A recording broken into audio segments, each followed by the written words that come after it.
Last night, Jimmy, that I was very grateful for, and there's a reason why I'm about to lay the history of the event that I saw last night, because it parlays into the kind of the theme here moving forward for the rest of the week. Okay? Is this more educational or like from a historical contest, or is this a name-dropping, trip down memory lane type deal, would you say? Now, are you accusing me of... Brain dropping, excuse me, not name dropping. I was not accusing what am I, you. Eddie White here? Yeah. Hey, come on now. We don't need to give strays to Eduardo. Come on. Little of both. A little of all of the above. All right. And yes, since you said name dropping, then yes, I'll put that in this category as well. So, when we had Mike Chappell on earlier this week, you heard me ask Chap if he's going to be at our dinner last night. And I probably broke my own rule, because whenever you hear two people that are talking on the radio or an interview that's taking place, and then at the end it's like, by the way, Timmy's birthday party's next week, and you're like, yeah, man, I'm not going. I don't know what you're talking about. So I probably violated that.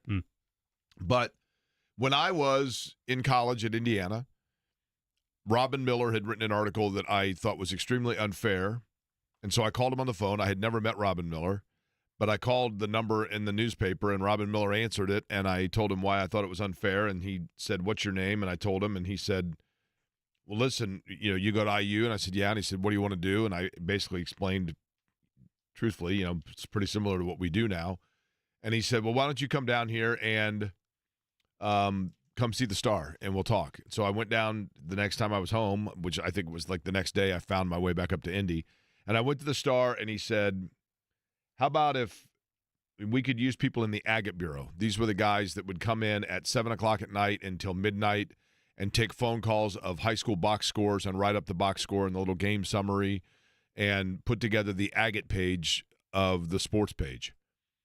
And he said, you want to work for the biggest newspaper in the state and work on the Agate Bureau? And like a week later, that's what I was doing, and I loved every minute of it. And the thing that I loved about Robin was any time that he had anywhere to go, any event, he would come back always and come in to see all the guys that were hanging out in the Agate Bureau, taking phone calls and writing up our little box scores. There were usually anywhere from 6 to 10 of us per night in there.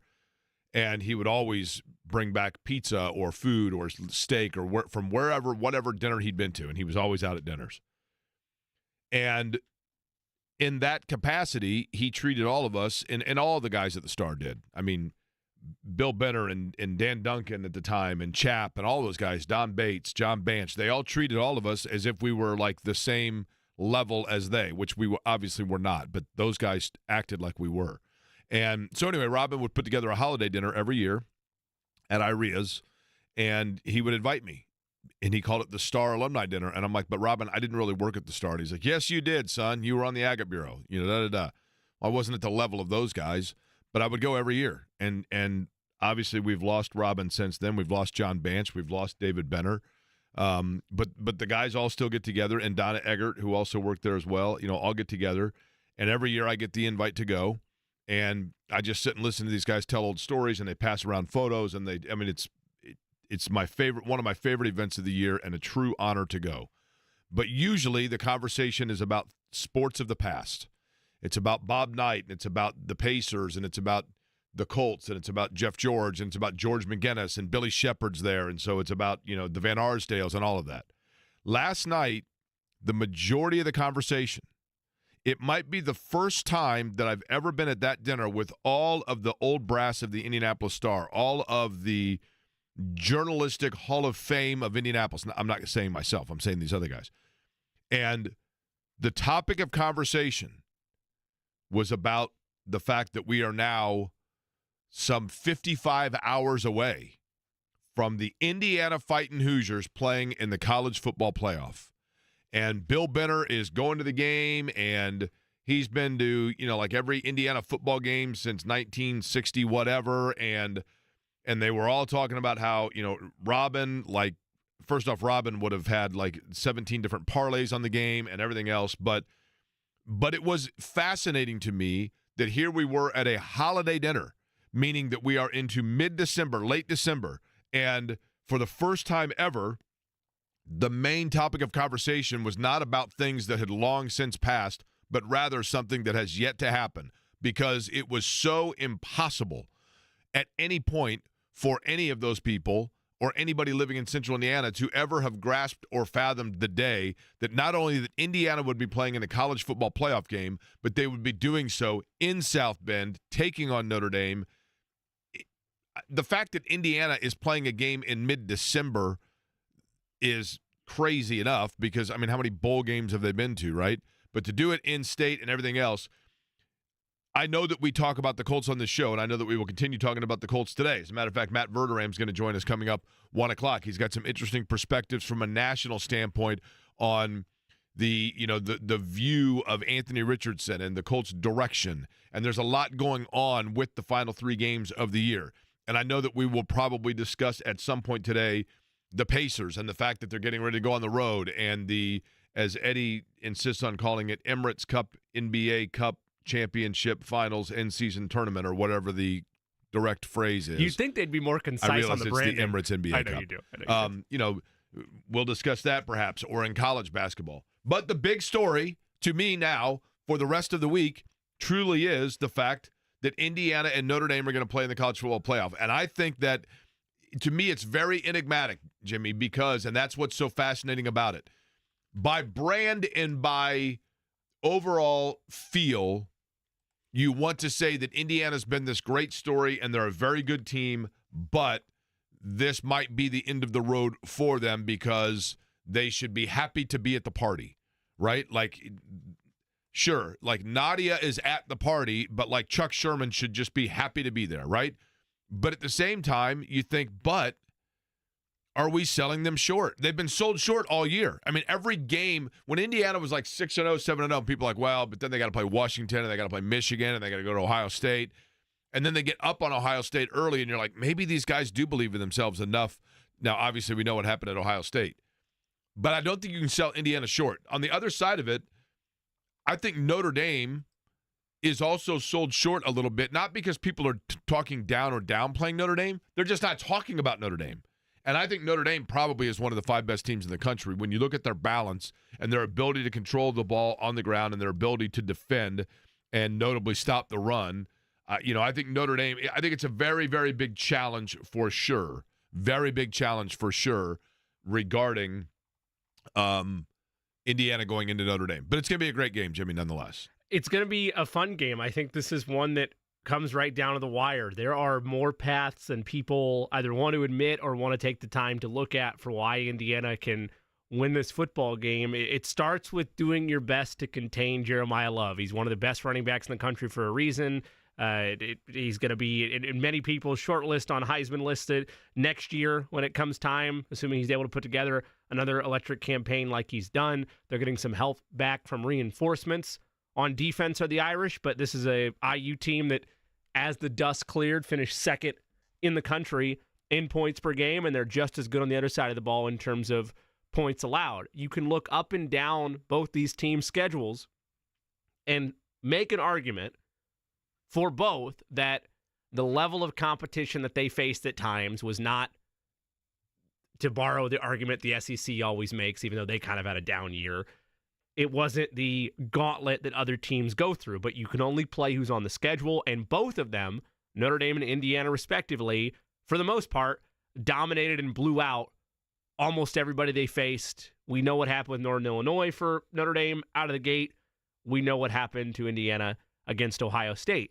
Where I think the tide can turn, and as we addressed this last week, I thought about what I'm pulling for in this game, who I'm rooting for. I think back to my late father and watching Notre Dame games with him and, that type of passion there. So I am pulling for the Irish, but being an IU alum, like I'm, and my wife being a diehard IU football fan, I'm going to be happy for the Hoosiers if they continue this journey. And it's not just a feel-good happy for them.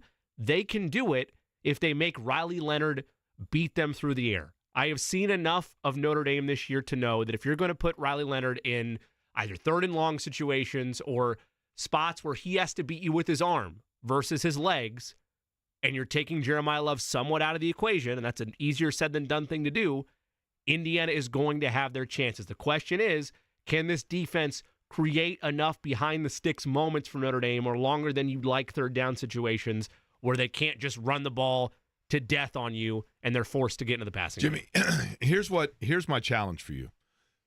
For me personally? For really anybody. Okay. For all the reversible jacket fans. I'm your champion this and week, look, friends. I get it. I'll repeat. It is easy fodder in the state of Indiana. The reversible jacket fan, listen, and I'm going to look right here at the camera on the YouTube here. And after everybody gets over the excitement of the sexiness that's staring at them. Hold on, I need to take a walk. Then they can listen up. What do we got, like 46 people probably that just saw that? So, oh my gosh, you're on the nose. Am I really? Yes. Unbelievable. Okay, so here's the thing. It just spiked. That's right. I get it. It's easy fodder, and it's been like the butt of joke for 40 years, reversible jacket guy. Jake, I just moved here from Grand Rapids. I'm not sure what reversible jacket guy is. Okay, let me explain. For the better part of the lifespan of anybody that's walking planet Earth today, Indiana football was a disastrous joke, the worst program in Division I. Yeah, they had years where they had, they had periods where 5 to 7 year stretches where they were pretty good and, competent and whatever else. But for the most part, nobody has lost more games in Division I college football, fact, than Indiana University. Okay?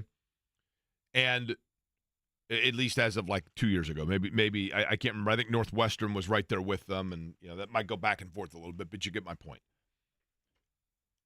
On the other side of that, very few programs in the lifespan of somebody over the age of 40 that's alive today have had the sustained long-term success as Indiana in basketball. Obviously, 5 national championships. Yeah, I know. I mean, the last banner now is old enough to have kids in college. I mean, I get it. But struggling with today's tuition costs. That's right. But you get my point, right? Yeah. So a lot of people who did not have an academic connection to either school simply knew this. They knew that they lived in the state of Indiana and they were proud of things that were native to Indiana. So during basketball season, they were very proud of the fact that the national standpoint of the team that had Indiana on their jersey played really well. And then on the football side of things, a team that was the nationally elite was Notre Dame, which was in Indiana. So they became a fan of both. I get it. And it's an easy hop as well for my personal reversible jacket, like being raised Catholic, like growing up in a Catholic family. It's not a Rudy, all that fun stuff. It's not a hard bridge to climb there. Well, and it doesn't hurt that, like I said, they were, when you were a kid and you're watching football, no matter what age you are, the teams that, like at the beginning of the year, you heard the most about were insert rotation of Miami or Alabama or USC, and Notre Dame was always one of them, regardless of whether they were good or not. Sure. So I get it. Okay? But, so for those of you that have this conflict in your head, because worlds are colliding, right? Yes. But you never thought when you had your primary college football team that the one that was of the university that was your primary love and now your tuition money's gone there and whatever else, you never thought they were going to collide because they were never even running in close to the same circles or neighborhoods. Now all of a sudden they are. Here's my answer and my formula and my challenge for you or anybody else, Jimmy. Did you like my reasoning earlier? Of course. I understand it. The emotional tie. I totally understand memories it. with old dad. Totally understand it. I tried to be rational in that regard. For people that, even if you're like, you know what, I'm a diehard Notre Dame fan, but I've always liked IU. I went to IU. I love them in basketball. I'm passionate about it. And I would root for Indiana, and I would have a strong tie to Indiana football if they had been better, right? For people that have that thought process, see if you could do this. I'm not saying you per se, Jimmy, but just somebody. I want to know if you could do this. If you go into the game and you say, I'm going to sit down and watch this game and tell myself going into it that I'm going to watch it and be happy with whichever way it goes. And I'm rooting for both teams, odd as that sounds. Because, yes, I grew up watching Notre Dame, and I have the nostalgia of the magic of, the echoes and Touchdown Jesus and Rick Meyer in the snow and Rocket Ismail and all that. I love all of that. But during those times, I paid attention to what Indiana was doing, and I was excited when they got to the All-American Bowl. And I was excited when Rob Turner went off against South Carolina in the Liberty Bowl. And I was excited when Von Dunbar looked good in the Copper Bowl. But I was let down so many times that I kept going back to my first love, which was Notre Dame. I wanted to have a relationship with Indiana, but I kept going back to my first love. If that's your thought process, or that's where you are, and I think I'm speaking to a lot of people in Central Indiana that is understandably and justifiably. I'm not damning anybody for it. I get it. But I'm curious if people could do this, and that is go into the game saying, I'm just going to watch this as if I'm watching Texas A&M and Florida. Hard to do with emotion, I get it. But see which way your body naturally makes you nervous. Late in the game, when Indiana's got a critical fourth down, and it's a 2-point game, do you find yourself, and you get up and you're like, you know what, I've got to look away, and I'm going to mute the television, and I'm going to take 2 laps around the living room, and I'm going to come back, and I'm going to look, and I'm going to see which team is celebrating. When that happens, which team is the one that you find yourself naturally, that your body's nerves naturally start moving a little bit, and your heart rate naturally starts going? Which one is the one that you naturally find yourself being more nervous for? Is it Notre Dame or is it Indiana? And that's the ultimate test as to which team is truly your heart's passion. I know which one it is for you, right? Yeah, I mean, it's the old 2 people hanging on a cliff, who do you save type thing, right? Like, obviously, that's the extreme example, but like 2 people on a train track, you can only save one. Who are you saving? Yeah, saving, me or Jake? I mean, it's I Here's got the to thing. evaluate who would save me. This is just like so Stand it's By Me. Jake. Just like on Stand By Me, Eddie. You're Okay. Vern, and you stop because the comb has fallen out of your pocket now, right? And I'm Gordy, and I'm picking you up, and I'm like, let's go. And Jimmy's on the side, and he's basically Chris Chambers, and he's sitting there watching us. Which of the 2 of us do you come and get? That is the perfect situation, yes. Look, I understand it's half a bit and half not a bit here that the term. You actually hate me? No, Eddie, I don't hate you. Do not hate Eddie Garrison. We are teammates. We are friends, both inside and outside of the company. Mm-hmm.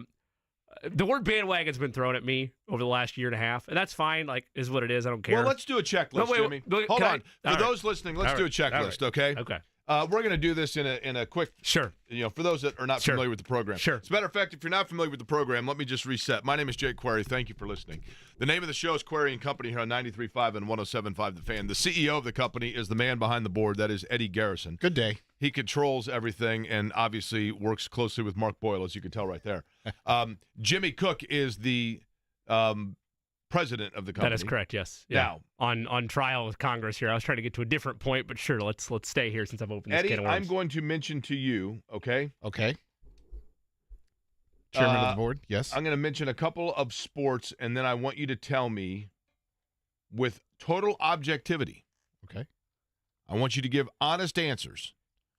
The teams that you would say right now would most be identified as having a fan base that are front runner or bandwagon fans that follow it. Teams that have become trendy that maybe weren't at 10 years ago, whatever, and then all of a sudden everybody's on board. Okay, I'll begin with college basketball. College basketball? Who's got what's the bandwagon program of college basketball? Duke. Okay, I would agree with that. Maybe we'll put Kentucky in the list, maybe? Maybe. If somebody's a UK fan. And maybe then, now Arkansas with Calipari going on. Well, but I mean somebody that, like, if you're rooting for them, you're like, well, clearly if you didn't have a rooting interest and you're rooting for that team, it's because they're really good and you knew that they've, you know what I mean? Okay, Major League Baseball. Dodgers, Yankees, both apply there. Okay. The NBA. Warriors, right? Lakers. Yep, okay. Probably Lakers and Warriors, right? Yeah. Okay. Celtics, I think. NFL. Okay, yeah, Celtics is a good one. NFL. Chiefs, Lions, Bills. Okay. Well, I wouldn't say historically speaking, if somebody's like, we're going to get in gray areas on definition here. It depends when you're joining the fray for college this team. football. Georgia, Alabama. Let's see. Who else would be on there? I mean, Notre Dame would be up there. Right? Yeah, okay. Now, Jimmy Cook's favorite teams. College football, Notre Dame. Do we have the ding button by chance? On the bandwagon meter, okay. College basketball, Jimmy's favorite team, probably Indiana, right? Yes. Okay. That not on the list. Not I on know. that Yeah, list. I was No, saying we're not, correct we're not, answer. we're Correct not- answer. well, Correct no, we answer. need to clarify what that ding is about. Yeah, Is I the don't ding, think I don't think is you the- can say Indiana's a bandwagon Is the team. ding for bandwagon or is the ding that is correct? That needs was to be, correct. That was a correct The answer. He's ding, the posing ding a is question. Jimmy is a bandwagoner by following the team. That, Yeah. So the ding. I want to make sure we're on the same page there. Major League Baseball, New York Yankees. Yeah, I understand. That's your team, right? Yes, Okay. I'm not gonna get away with that one. That's fine. The NFL, who's your team? Kansas City Chiefs. Oh, we forgot about the Premier League soccer. This one again. I'm not gonna get out of this one. Who's the Man biggest? City? Manchester City. They would fit the bill of a bandwagon. I won't lie to you on that. Okay, so you fail like 5 of 6. No, other than but that, to be though, clear, Jake and I had a phone call the other day. We were discussing a number of different things. I don't recall Premier this at League all. You guys based. talk on the phone? No, Premier this League is not- based. I don't know. Premier League based. But here's the issue that I have with what I wait think a a minute. Now, wait a definition. minute. I'd like to know this. Which of the two is least likely? That I called That you we on the had a- phone or we talked about Premier League? No, that I called you. Which one's more likely? Okay. I view a bandwagon as somebody that is hopping from team to team when they're good, and they leave when they're bad and go pick somebody else. And for me, any team that I root for, once I'm locked in, you're mine for life. Like, that's where we're at. I'm not going to be a fair weather fan and go jump ship. Like, we've outlined ad nauseum the Chiefs' heartbreak of my childhood and Notre Dame and Indiana never accomplishing anything in my lifetime outside of an occasional trip to a Final Four or national title game. Once I'm there, I'm there. I'm not going to go jump around and, because the Celtics won the NBA title this year, I'm going to become a Boston Celtics fan. Why I was bringing this up is when I look at Notre Dame versus Indiana, I can't sit here and actively tell you I'm going to root for IU in this game against Notre Dame because that would make me a fair weather fan against Notre Dame football. That's been a core fandom for me my entire life. And that's where I draw the line. Like, once you want to pick a team, I don't care how good or bad they are, you stick with that team. Like, that's how I was brought up, is you don't want to be a fair weather person that's just hopping whenever the team is good. Like Eddie, for example, is a Reds fan till he dies. He's not going to all of a sudden go root for the Cubs because they're a good team. Oh, hell no. And Well, I just need you to set aside for my experiment your Who's your rooted- NBA team, Jimmy, by the way? Pacers. We didn't get that one. Okay. So my challenge for you, Jimmy, but more so for people listening, I am, and I'm saying this flippancy aside, I am curious if people really are like, man, I kind of like both teams, or I really kind of root for both teams. You find think it's out a large portion Find out of which it, one right? your body naturally tells you you're rooting for. Sure. During the key moments of the game, which one do you find? You might be surprised. I mean, people may be like, you know what? I like both of them. I went to IU, but I've been a diehard Notre Dame fan. But maybe something happens over the course of the game where you see like an emotion from a player or a play where you're like, you know what? I do want to see that come to fruition. I do want to see this team win, whether it be Notre Dame or Indiana, either one. Or I do think this team is being too arrogant, or I do think this team is an underdog and believe in each other, or the way that they rallied around that guy that just got hurt, whatever it might be. I want to see if there's something that, if it's too late, by the time the game kicks off, is it too late for people, or can they still find something that happens within the game itself? We'll talk about it over the course of today. When we come back, Peyton Manning strangely finds himself indirectly in the midst of a brewing Colts hostility. I'll explain what I'm talking about on the other side, and I want to remind you folks that it is the 18th of December. Today's the 18th, right? Yes. That is correct. Yes, it is. That means that tomorrow is my parents' 60th wedding anniversary, by the way. Ooh. But on this, the 18th of December, that means that you now have under 2 weeks left to take advantage for the rest of the year of Jiffy Lube's offer. If you are a member of a monthly car wash program, all you've got to do when you go into Jiffy Lube is let a team member at Jiffy Lube know that. Say, hey, you see the sticker on my window? You see the sticker down there on my license plate? It doesn't matter which car wash program you're a part of. If you're a part of a monthly car wash program, Jiffy Lube, game knows game. And they're going to say, you know what, we respect the fact that you care about how your car looks on the outside. We want to make sure that you're helping you take care of everything in terms of the way your car's running. So $20 off a signature service oil change and a free tire rotation simply by letting them know that you are part of a monthly car wash program. Between now and the end of the year at all Central Indiana Jiffy Lubes, your one-stop maintenance needs when it comes to your vehicle, where you never need an appointment. All right. A little bit of hostility about the Colts, and Peyton Manning suddenly finds himself in the middle. Kind of. Story next.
So this morning,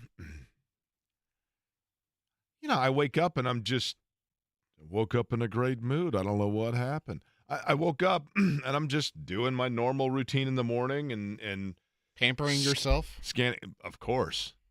New cologne today, by the way, just so you know. Really? Mm-hmm. It's a Tom Ford. Is it Parfum de Mayonnaise? Here, would you like just a sample? How do I have a sample? Yeah, Eddie, walk across the desk and go sniff Jake's arm, I'm please. trying to limit the amount I put on so that Eddie doesn't get a headache, which has happened before. When I've been stopped up, I don't know the amount of cologne I'm putting on. But anyway, so I got up and I'm looking through, just catching up on things and looking at the headlines and the stories, sports and non-sports.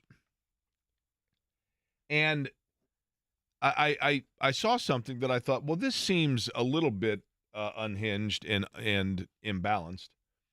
But while I am certainly hopeful that this is primarily in jest, if not, then it is, I wouldn't say necessarily a Rhodes Scholar, but I can enjoy assuming that it's flippant, the passion of this. We talked the other day, and I'm sure we'll talk over the course of the year, depending on how things end up, about Chris Ballard and whether or not fans are. And again, I'm going to repeat what I've said about Chris Ballard. I understand why there would be frustrations about where the Colts are, the direction, or what some see would be lack of direction, and where they are with Ballard running the franchise. And I think it's fair to point out, it's one thing to say that you don't like the direction of the Colts. It's another to say that they have no direction. I think the latter part is inaccurate. I think Chris Ballard has a very clear and has been very upfront and transparent and consistent with his approach to building the Colts, which is build in the trenches. Don't go out and get a quarterback just to get one, but rather wait until the year where there finally is a spot for you to take one without reaching or having to mortgage your future to acquire said player. And then once you get said player, put together what you think is the best way to build around that quarterback, which is to retain your own, to not overspend in free agency, and to not overspend to maintain pieces just to do so, but rather to maintain guys that have shown you that they fit your blueprint. And he's been pretty consistent with that, and he stayed with that. Now, if people want to critique A, that strategy, or B, the execution of said strategy, that's fair. But I don't think you can say that he's just going out there and in terms of building the roster, just letting AI do it.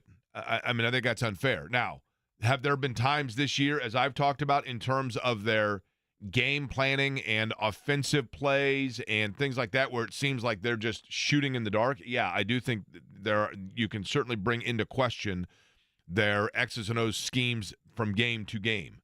But in terms of the overall blueprint, I think Chris Ballard, as I mentioned, I think he's a solid Honda Accord. I don't think he's awful. I don't think he's terrible. But at the same time, you now have been running at 55 miles an hour on the interstate in cruise control for a while, and you're not passing a lot of people, but you're not getting past either. You're just kind of hanging out in that third lane. And I know that people are frustrated by that and upset by it. And then people become passionate, and then maybe sometimes a little bit irrational. Now, this fella posted a video, and again, I'm going to assume this is in jest. Now, Eddie, I'm hoping that we have the edited version of this, correct? We'll see. I may have to hit the dump button. I just have my fingers sitting on it. We'll see, he says. It's always we'll great. see whether or not we have the... Trust me, we'll know. How's that? How much trust do you have in me, Jake? We'll know whether or not... Now, this would is you save Eddie off a train track? Is that what we're saying here? This is a gentleman named Ray Love who posted this on social media, where he had a message for the Colts and the Colts brass, where he is standing in his video, and he's in the video like he ain't hiding who he is, right? He looks kind of like the fella that runs into the Mighty Mart when Hamilton's working at the end of Fast Times. He comes in with the can of spray paint very quickly and immediately goes from 0 to 60 in like 2 seconds. And the Andes mints are sitting there, and the guy goes unhinged. Ray Love, I'm sure a nice guy, seems like a nice guy, passionate Colts fan. He's got a can of spray paint. He's standing in front of the Peyton Manning statue, and you're thinking, what message is he about to send? And then he goes off with this little bit of audio history. I'm here to send a message to Jim Irsay and Coach Brass outside the statue right now. If Chris Ballard isn't fired by January 17th. Okay. Oh, that's the cans. He's shaking the cryo on. Where's Johnny Bench? The statue gets it. I'm not playing games. This serious. We need accountability back in this franchise. Chris Ballard, you need to get the out of town. And I mean it, or the statue gets it. Does that imply that Chris Ballard has some sort of like own child like love for the statue? Like Chris Ballard's going to be motivated to leave because the poor statue's going to get it? Yeah, Jim Irsay I get because it's Peyton and I understand, but Ballard's not worried about the statue. Well, here's the thing. First off, I would assume that the statue has some sort of like, I don't know this, but the guy that did it's a nice guy. I believe he's a part-time firefighter and he's from here in the area. I would imagine that the statue has some sort of a like, I don't know, a wax on it that repels spray paint. Sure. I mean, am I off base there? I don't know that for certain, but I would think so, right? After that video, it's going to be like Ocean's 12. There's going to be like lasers all around the statue. Here's my concern for Ray Love. My concern for Ray, and this is where I feel bad for this fella, right? Mm-hmm. What happens? Let's just say hypothetically, who do the Colts have? They're hosting Tennessee this week, right? Yes. Okay, Tennessee. Peyton Manning beloved in Tennessee, right? You got no worries there. Peyton Manning is beloved in Tennessee. And Titans fans, I mean, there's a reason why when the Colts hosted their first ever playoff game in 2000, and Eddie George and Steve McNair and Blaine Bishop and that group came in here and Javon Curse, and they won in the Dome, and it was like 25% Titans fans, and Bill Polian went crazy over all the fans being there. And I'm like, well, you have ticket offices that are opened up in Knoxville, Nashville, and Chattanooga because Peyton Manning plays for the Colts, and he's beloved in Tennessee. So I don't think that any Tennessee fans would do this. And then are there other two games on the road? They have Jacksonville. No, where's the Jacksonville game? That one is to end the year at home. In between there is on the road in New York against the Giants. So let's just say hypothetically that the Ray Love of Jacksonville.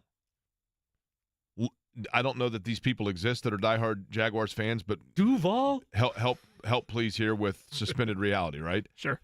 So let's just say that a diehard Jaguars fan decides that he is going to come for Christmas. He got tickets. He's going to go see his beloved Jags. He's upset about Trevor Lawrence being out for the year. He isn't positive Mac Jones is the guy, but he's going to give them a chance. So he road trips up to Indianapolis because he wants to see his beloved Jaguars play, but he is just super tense. He hates the Colts because it's a rivalry and it's a divisional foe, and he longs for the day. Like he likes the fact that the Jaguars have been able to kind of be a bugaboo for the Colts, but he longs for the days of like back when Mark Brunell had the Jags at the top of the division, and then Peyton Manning is the guy that came in and took away and wrestled away the AFC South and owned it for 10 years. So that guy sees the statue, doesn't know of the statue, was previously unaware of the statue, and then goes to the hardware store in downtown Indy over there by Needler's, and he gets a can of spray paint, and he goes, and because of his anger, he does that, and he defaces the Peyton Manning statue out of his PTSD angst for Peyton Manning and the Colts and his beloved Jaguars. And so he defaces it, and then he gets back on his Greyhound bus, and he takes it back to Jacksonville, and he puts on his Leonard Skinner, and that the end of the story, except for the police show up, and they're like, who defaced this beloved statue of the most beloved honorary Hoosier and Indianapolis citizen? Do we have any evidence of somebody that might have done this? And the first thing that is brought to the attention of the police is this sound effect to this video happening earlier in the week or earlier in the month. Suddenly, Ray is on video, and then they look at it and they go, is Chris Ballard still here? Yes, he is, because I don't think Ballard's going anywhere. And they go, what's today's date? January 18th. Wait a minute. Well, that's the question. Because, Your Honor, if I may, for my client, is that Jaguars fan doing it on January 5th?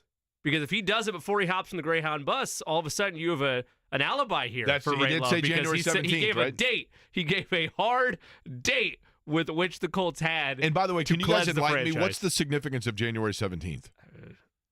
A month from the day he shot the video? Is that what it is? I He said mean, he got 1 month? The playoffs would have started already, so I don't know. Is he assuming that like 2 men in the truck has backed up for a month, and so therefore he's giving Ballard time? He seems very specific about his desire His to tweet give Chris has Ballard out time. 84,000 views. Well, yes. It's a movement. Listen, 83,998 of which have to do with the Indianapolis Police Department or Chris Ballard's team, right? They're going to arrest you, big dog. No. Ray Love, we got to stand up and show them let's fight for what's right. Ballard has to go. But he also, by the way, at one point somebody said, dude, you're going to get arrested. And his response is, there's always somebody who falls during war. That seems a bit extreme. Seems a bit extreme. Matt Verderame has his own thoughts, by the way, on the Colts' Anthony Richardson. He's going to join us here in about 18 minutes from now.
By the way, Matt Verderame coming up just under 15 minutes from now. Interesting thoughts on Anthony Richardson. But in terms of local sports, we do have, Eddie, do you happen to have the breaking news sounder by chance?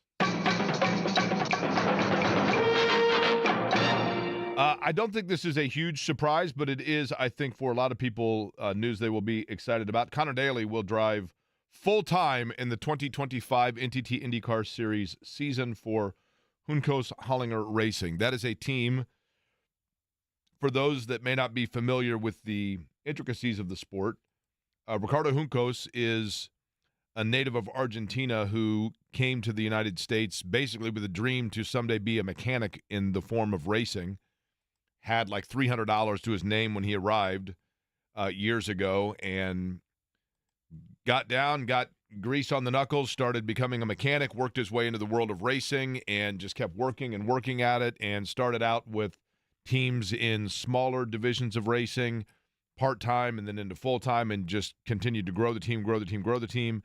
Now, obviously, a full-time team in IndyCar racing. And so Connor Daly is one that, last year at the end of the year when they had an opening within the team because of Agustin Canapino, who was also an Argentinian, not finishing the year out, Daly got into that car and raced really, really well for them. And I know that Juncos Hollinger Racing is interested in trying to get a real footprint here in Central Indiana. They have a shop in Speedway, and I think they really want to kind of brand themselves as, even though they are a great American success story with Ricardo Juncos being Argentinian and keeping that legacy there as well, I think they really want people to know that they are the local team, so to speak. And so getting Connor Daly helps them with that in the fact that they now will have one of the most popular local drivers at a team that is based here locally, and we'll see what they are able to do. But that is, I think, exciting news for a lot of fans. That's not the only thing in the world of racing, Eddie, that caught your eye, correct? Yeah, it was expected, and then it was announced today formally by Formula One that Sergio Checo Perez is out with Red Bull Racing, and that opens up a seat next to Max Verstappen. And for when it sounds like it's going to be Liam Lawson, he was one of the reserve drivers last year. He raced, I think, a part of F1 in a handful of races a season ago, but it sounds like it'll be him over Yuki Tsunoda, who is on like their minor league affiliate. I don't know how to fully explain it in terms of. I had no idea that you were this invested in Formula One. It's a recent development, Jake. Did you watch the show? Is that it? No, Olivia watched the show, so she got into Formula One, and just by, being osmosis, I became a fan of Formula One. I don't have a favorite driver, though, yet, so. Stingray Robb, by the way, is the other driver for Juncos Hollinger Racing. And then Colts news, too, Jake, if you want to hit that. That also has to do with a local guy, right? Go ahead and hit the breaking news sounder. One of those players that at the beginning of the year was a real talking point, got hurt. I'm not going to say we forgot about him by any stretch, but didn't know if he would return to the field this year. But the window has opened for the return to analyze and figure out whether or not they can still get reps this year from Eddie. Go ahead and hit us with it. Juju Brents. His 21-day practice window was open today. He's dealing with that knee surgery from earlier in the season, and now there's 4 weeks left, so it does seem likely he'll return at some point. Ryan Kelly also today said that high chance that he will play against the Titans on Sunday, and he made it seem like Kelly did in regards to Braden Smith as well, that it's a family matter, and that's why Braden Smith is not present with the team at the moment. I got to be honest, the Juju news is really salt in the wound for me if I'm a Colts fan. Like, I'm happy for him, the idea of him potentially getting back out there, and we talked about how critical he was going to be for this secondary, but the reason I say it's salt in the wound is it again goes back to, if you just take care of business in a game that matters against Denver, then you're looking at this news like, holy cow, Juju's going to be back for the stretch run? 3 games to play? Maybe we get him for the last 2? That's great. And instead it's, yay for Juju. Like, good, he's going to get a little bit of playing time in 2024. But you know what? He is a guy, Jimmy, that I'm very happy for him. He's a local product. Like, don't get me wrong, I'm not trying to undercut that. It just, Here's another thing. It stinks. Chris Ballard, at the beginning of the year, the cornerback room, and I at the time I remember us saying that it was a roll of the dice, but we kind of understood it. He basically said, you know what? I have young players in my defensive backfield that I don't know who they are unless they start getting reps. So they've got to get reps so that we can see them play. And Juju Brents was, obviously one of those who, because of injuries, we have not seen a lot. But I do like his athleticism and his range and his size. I think if he's able to stay healthy, I think he has shown a reason. And one of those that could be one that you go, you know what, that was a good pick for them, right? He was one of the few pieces going into 2024 where you looked at it and you said, you know what, that side of the ball is going to be okay because you believe in the athleticism, the quickness to the football of Juju Brents. And obviously you're without him for basically the whole year up until these final couple of games. It goes back, though, to the larger issues with this team on that side of the ball. You were told that they were going to win up front because of the young secondary and that they were going to need time to grow. And the only way that was going to happen is if you were winning consistently in the trenches. And that's something that did not happen this year. So on the one hand, again, I'm with you. I'm happy he's going to get some reps in theory and get a little bit of additional scout for the Colts to have to work with going into 2025. But news like that, I can't help but think about what could have been for this team, even as recently as just a couple of days ago, if they don't get too cute, overthink things, and execute in a game that actually matters. Yeah, again, for Brents, at this point, Jimmy, is Juju Brents coming back the kind of thing where you look at it and go, okay, that's going to be a difference for them to finish strong and try to keep their playoff hopes alive? I don't think it's that. I think it's the fact that – it could have been. Understood, but he's a good young player that – at this point, you just want him to get as many reps as you can get, right? Like, we talk about the jury being out for Anthony. The jury is still out for Juju. He hasn't been on the field enough to be able to determine if he's a good player or not, in my opinion. I think, well, compared to want to get him out there. Compared to what you had going into this season in that room, he was unquestionably going to be a focal point for them defensively. Whether or not it was going to translate or not, you're right, we were robbed of that opportunity. But going into 2024, let's not be revisionist history about it and say that there was not confidence in Juju Brents going into this campaign. Kenny Moore's a good player, right? Yes. Jalen Jones, I think we can say, is a guy that you don't have a huge concern about. Truthfully, the guy in that defensive backfield and I like him, and he's had to play a couple of different ways, and so therefore – but a guy that I think this year kind of under-delivered on what we expect from him just based on what he's been able to do in the past is Julian Blackmon. I think you'd say that Julian Blackmon this year has not been as impactful as you would like. Now, Womack, I actually do like. He was a late, addition. He's been okay. But you got to get those guys reps. Eddie, I don't disagree with you that we can't conclusively or with finality say anything about Juju Brents, but I do think that we have seen when he's been out there that he does have instinct and size combination, that if he stays healthy, and that's a big if, you just never know that. But it looks like he's a guy that you are going to be able to build on. Or at least there are certain players that you put out there and you're like, okay, wait a minute. Like, they're just waiting for him. I keep going back to, TJ Green.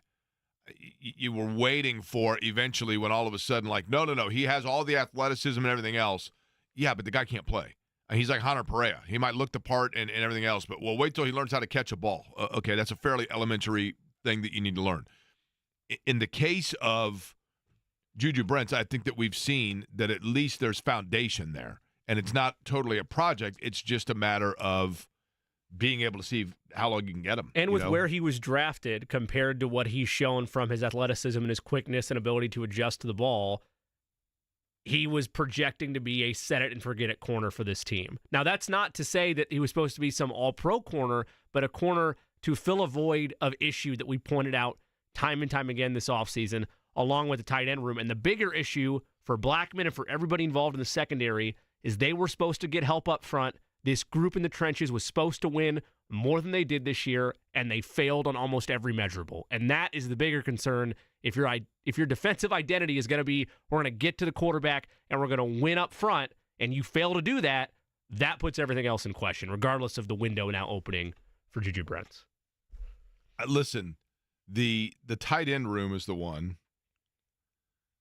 that I almost feel like, do you remember when we had the moratorium on Jonathan Taylor and we just simply called him Twiggy? Sure. I almost feel like with the tight end room, we should come up with some sort of a ban, because at this point we're just beating the dead horse into glue. The concessions, right? I'm telling you. The good what old they're days. Twiggy. The good old days. Matt Verderame, by the way, in the good old days, used to hang out at Club Applebee's, but now he's writing about how he might have some question about what the Colts are wanting to do at the quarterback position. We will talk to him next.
Matter. It's the 1 o'clock hour everywhere in the Eastern time zone.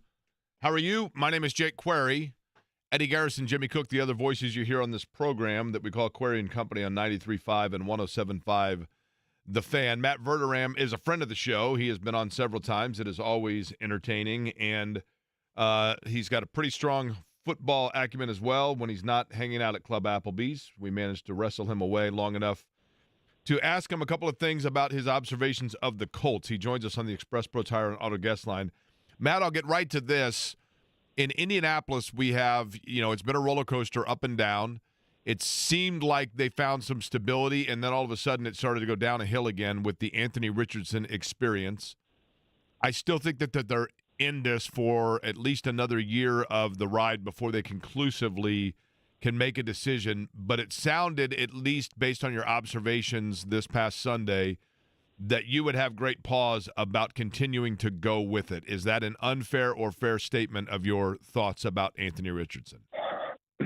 So I think it's fair. I also think, though, that if you're the Colts, you don't have the luxury of being, Matt Veram on Twitter and just saying, well, this is brutal. You may feel that way, but you have to sit down and say, okay, what is best for the franchise? What are our options? And when you look at this, unless the Colts are planning to make some unbelievable move up into the top 2 or 3 picks, which I don't think they're going to do, you're sitting there going, all right, well, they're not getting Shedeur Sanders and they're not getting Cam Ward. And I don't know. Now, look, we are ways away from the draft, and I have been in this long enough to know that we could be sitting here on April 20th, and all of a sudden, 5 guys are going to go in the first round. But as we sit here right now, it feels like a very light quarterback draft after those 2 guys. And so if you're the Colts, what is better than starting Richardson? Is it going out and trying to get Cousins if he becomes available? To me, that's no answer. What good is that? That's like years ago when they went and got Carson Wentz. What did it do? So I think if you're the Colts, you probably play him another year unless there's a huge unforeseen circumstance. It just falls in your lap. I don't know that they have a better option. But look, what we've seen out of him this year, be honest, it's not been good. He is not playing the way they need him to play. If you, Matt, in your time in covering the NFL for SI and in talking to football people, whether it be at the Combine, over the course of the season, whatever it may be, if you had to ballpark the consensus, most people would say that when they are trying to build around a young quarterback, that quarterback would need blank number of games before you could fairly make a conclusion. What is that number? I think the number's probably, give or take, around 25. I think it's a year and a half to 2 years. And you have a pretty good idea, unless the guy's either just unbelievable out of the gate or he's just so bad, like, okay, we can't play. So he's basically halfway there, right, Richardson, because of the injury? Yeah. Yes. And that's why I think it's another reason for the Colts. You're probably going to give him another year. And you're going to say, look, we've got young receivers on the team. The offensive line is better than where it was a few years ago. Still got Jonathan Taylor. Let's see if we can, with another full off season, get this thing off the ground. My huge concern with Richardson right now is, historically speaking, and there are outliers, when you are this inaccurate, that just doesn't get better. That's what I was going to ask you is, it's one thing for a guy to work on his strength, right, or work on his yards after collision, whatever it might be, work on his vision. But mechanics themselves, do you see, Matt, that there has been any improvement, or do you think there's precedent that there could be improvement if you're this far into it and your mechanics are that off? So, no, look, typically, no. His mechanics are not good. And, years ago, and really one of my true great pieces of all time, when Josh Allen was coming out of college, I wrote a very detailed, thoughtful piece, and the title of it was Josh Allen's going to be an inaccurate bust. Didn't really work out. My thought process was, and my reasoning was, he completed less than 60% of his passes in college. And if you go back and look at guys who were drafted since 2000, and I'm doing this a little off the top of my head, but I think it's something like the only guys who have ever done that and then been good to really good quarterbacks in the NFL in the last 25 years, Josh Allen, Matt Ryan, Matthew Stafford. And maybe I'm missing one other guy. And Stafford and Ryan were right under the threshold. It was 59 point something. If you don't complete passes in college at a high rate, you're just not going to do it. Now, Ryan and Stafford came in and were pretty much good off the jump. Allen was anywhere between terrible and really average his first 2 seasons and took off. And so if I'm the Colts, if Brian Daboll gets fired in New York, I would pay him borderline head coach money to come in and help work with Anthony Richardson, because Daboll's the one who really got Allen up off the ground. Now, I know Steichen is an excellent coach and he's very well offensive minded, but I think having another guy in the room who's been there, who's done it, I think would help. I think it would really. Maybe Daboll doesn't want to go there because it's look, you're basically superseded by Steichen in multiple ways. I think it's worth a shot. They've got to change the way Anthony Richardson plays football. And if they can't do that, he's not going to succeed, because you can't win games when a guy's 12 of 28. You're not winning in today's NFL. I don't care if there's 4 explosive plays. It doesn't matter. Matt Verderame is our guest, NFL staff writer for Sports Illustrated. He joins us on the Express Pro Tire and Auto guest line. Matt, there's a large contingent of the fan base that have been for years, but especially now, fed up with Chris Ballard. They think it is a cultural issue. They think that changes need to be made. We have some fan that's threatening to spray paint the Peyton Manning statues. Stuff's going crazy here in Indianapolis. I don't want to lead the witness, so I just want you to outline for me, with a second-year head coach, with a quarterback that may or may not pan out that you're somewhat married to early on. Yeah. What is the delicate balance between keeping Ballard and replacing him versus the overhaul that would have to come with all those moving pieces for a new general manager? Or would it just be status quo with a new GM? Well, look, I don't think they're going to move off of him. I don't either, to be clear. But I don't think they're going to move off of him, because if you move off of him, then you get into this weird thing where it's like, okay, well, then you're going to hire a GM. That GM might go, look, I want to hire my own coach. I want to get my own quarterback. I think that becomes messy. And I don't think there's any reason to get rid of Shane Steichen. I think Shane Steichen's actually done a hell of a job considering everything going on in Indianapolis last year as a quarterback. I will say this about Ballard, and I've heard this from Colts fans in the limited interactions I've had with him, and I think it's a fair thing. They have got to be more aggressive in the offseason. They have this thing sometimes, I feel like, with the Colts, where they bargain bin shop. Like, go get somebody who actually matters. Like, this offseason, go get a guy on defense who is an elite player. Whether it's a corner, whether it's a pass rush. Like, don't go get some guy for 1 year and $8 million. Go get some guy who actually makes a difference. I think that has been – I know when I've looked at Ballard's job over the years and job he's done, that's been one of my criticisms. Is I feel like other than the Buckner move, which is a big move and it certainly worked out, there have been a lot of times you feel like, hey, they desperately need a big-time receiver, or they desperately need a guy to fortify the line. And they kind of middle it, and they don't go all in. And I think at some point, hey, look, if you're wrong, you're wrong. You're probably going to get fired. But at some point, you've got to just be willing to say, you know what, we're going to spend – we're going to be aggressive in the draft. We're going to make our move. I don't think he's a bad talent evaluator. I do think he is at times too cautious in his approach. So here's the thing, Matt, and I want to be clear here. I'm playing devil's advocate. I'm not really entirely disagreeing with you here, right? I'm just presenting the other side, and then I want you to react to it. The first would be, in that regard, let's say I want you to respond to this thought process. If you are Chris Ballard or Jim Irsay, probably more the latter than Ballard, and you look at it and you say, we have a quarterback that we're still trying to evaluate and figure out, and we know at the very minimum because of that he is probably at least 2 years away. So what is to be gained by us going out and spending big money on a guy that's got a 2-year shelf left of elite play when that's going to help move us from – 9 wins to 11 wins or whatever it may be, if we don't feel we're there yet because we want things to be on the timeline long-term of Anthony Richardson, so we're better having a young player learn the position so that he's hitting ceiling the same time as Richardson. I think that's an understandable perspective. I would say, though, that's a really good way to get yourself fired as general manager. Well, which leads me to point number 2, and that is – I'm not saying this is the thought process, but if it is, I think it's brilliant. Is it possible that Chris Ballard understands that his longevity and his continuation at his position, that it is elongated so long as he is able to sell the fact of a conservative approach instead of pushing, in Jim Irsay's words, all chips in and convincing the owner that it's now or never? So long as you can promote a year or two away, then you're able to continue to come back. Hey, look, he wouldn't be the first guy who's done that, okay? I grew up a Chiefs fan. Carl Peterson did that for 20 years, and he was a GM there forever because that team would go 8-8 every year.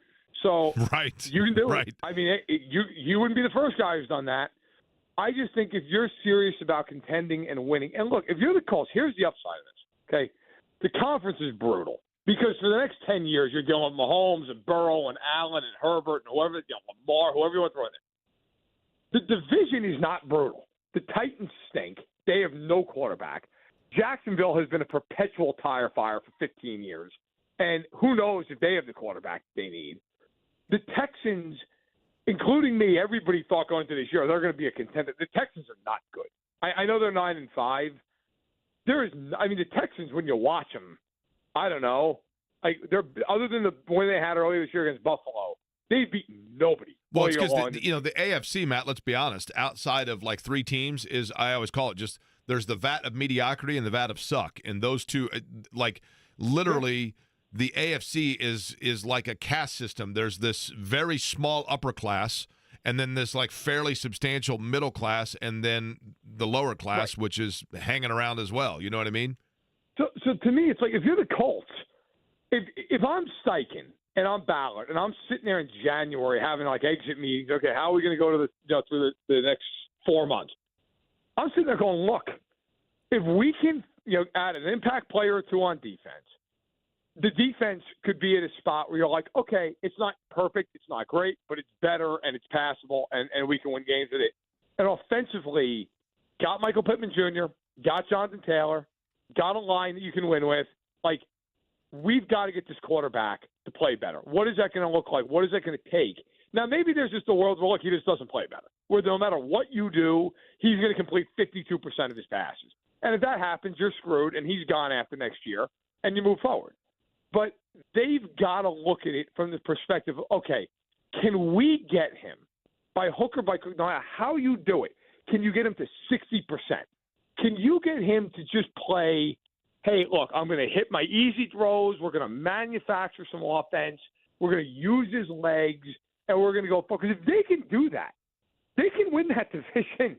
That division's terrible. And then all of a sudden you're in a spot where, to your point, you're hosting a playoff game. You're playing Denver. You can win that game. But right now, they are just, to me, they've been too conservative. And Richardson, obviously, is the big blinking red light in this whole thing.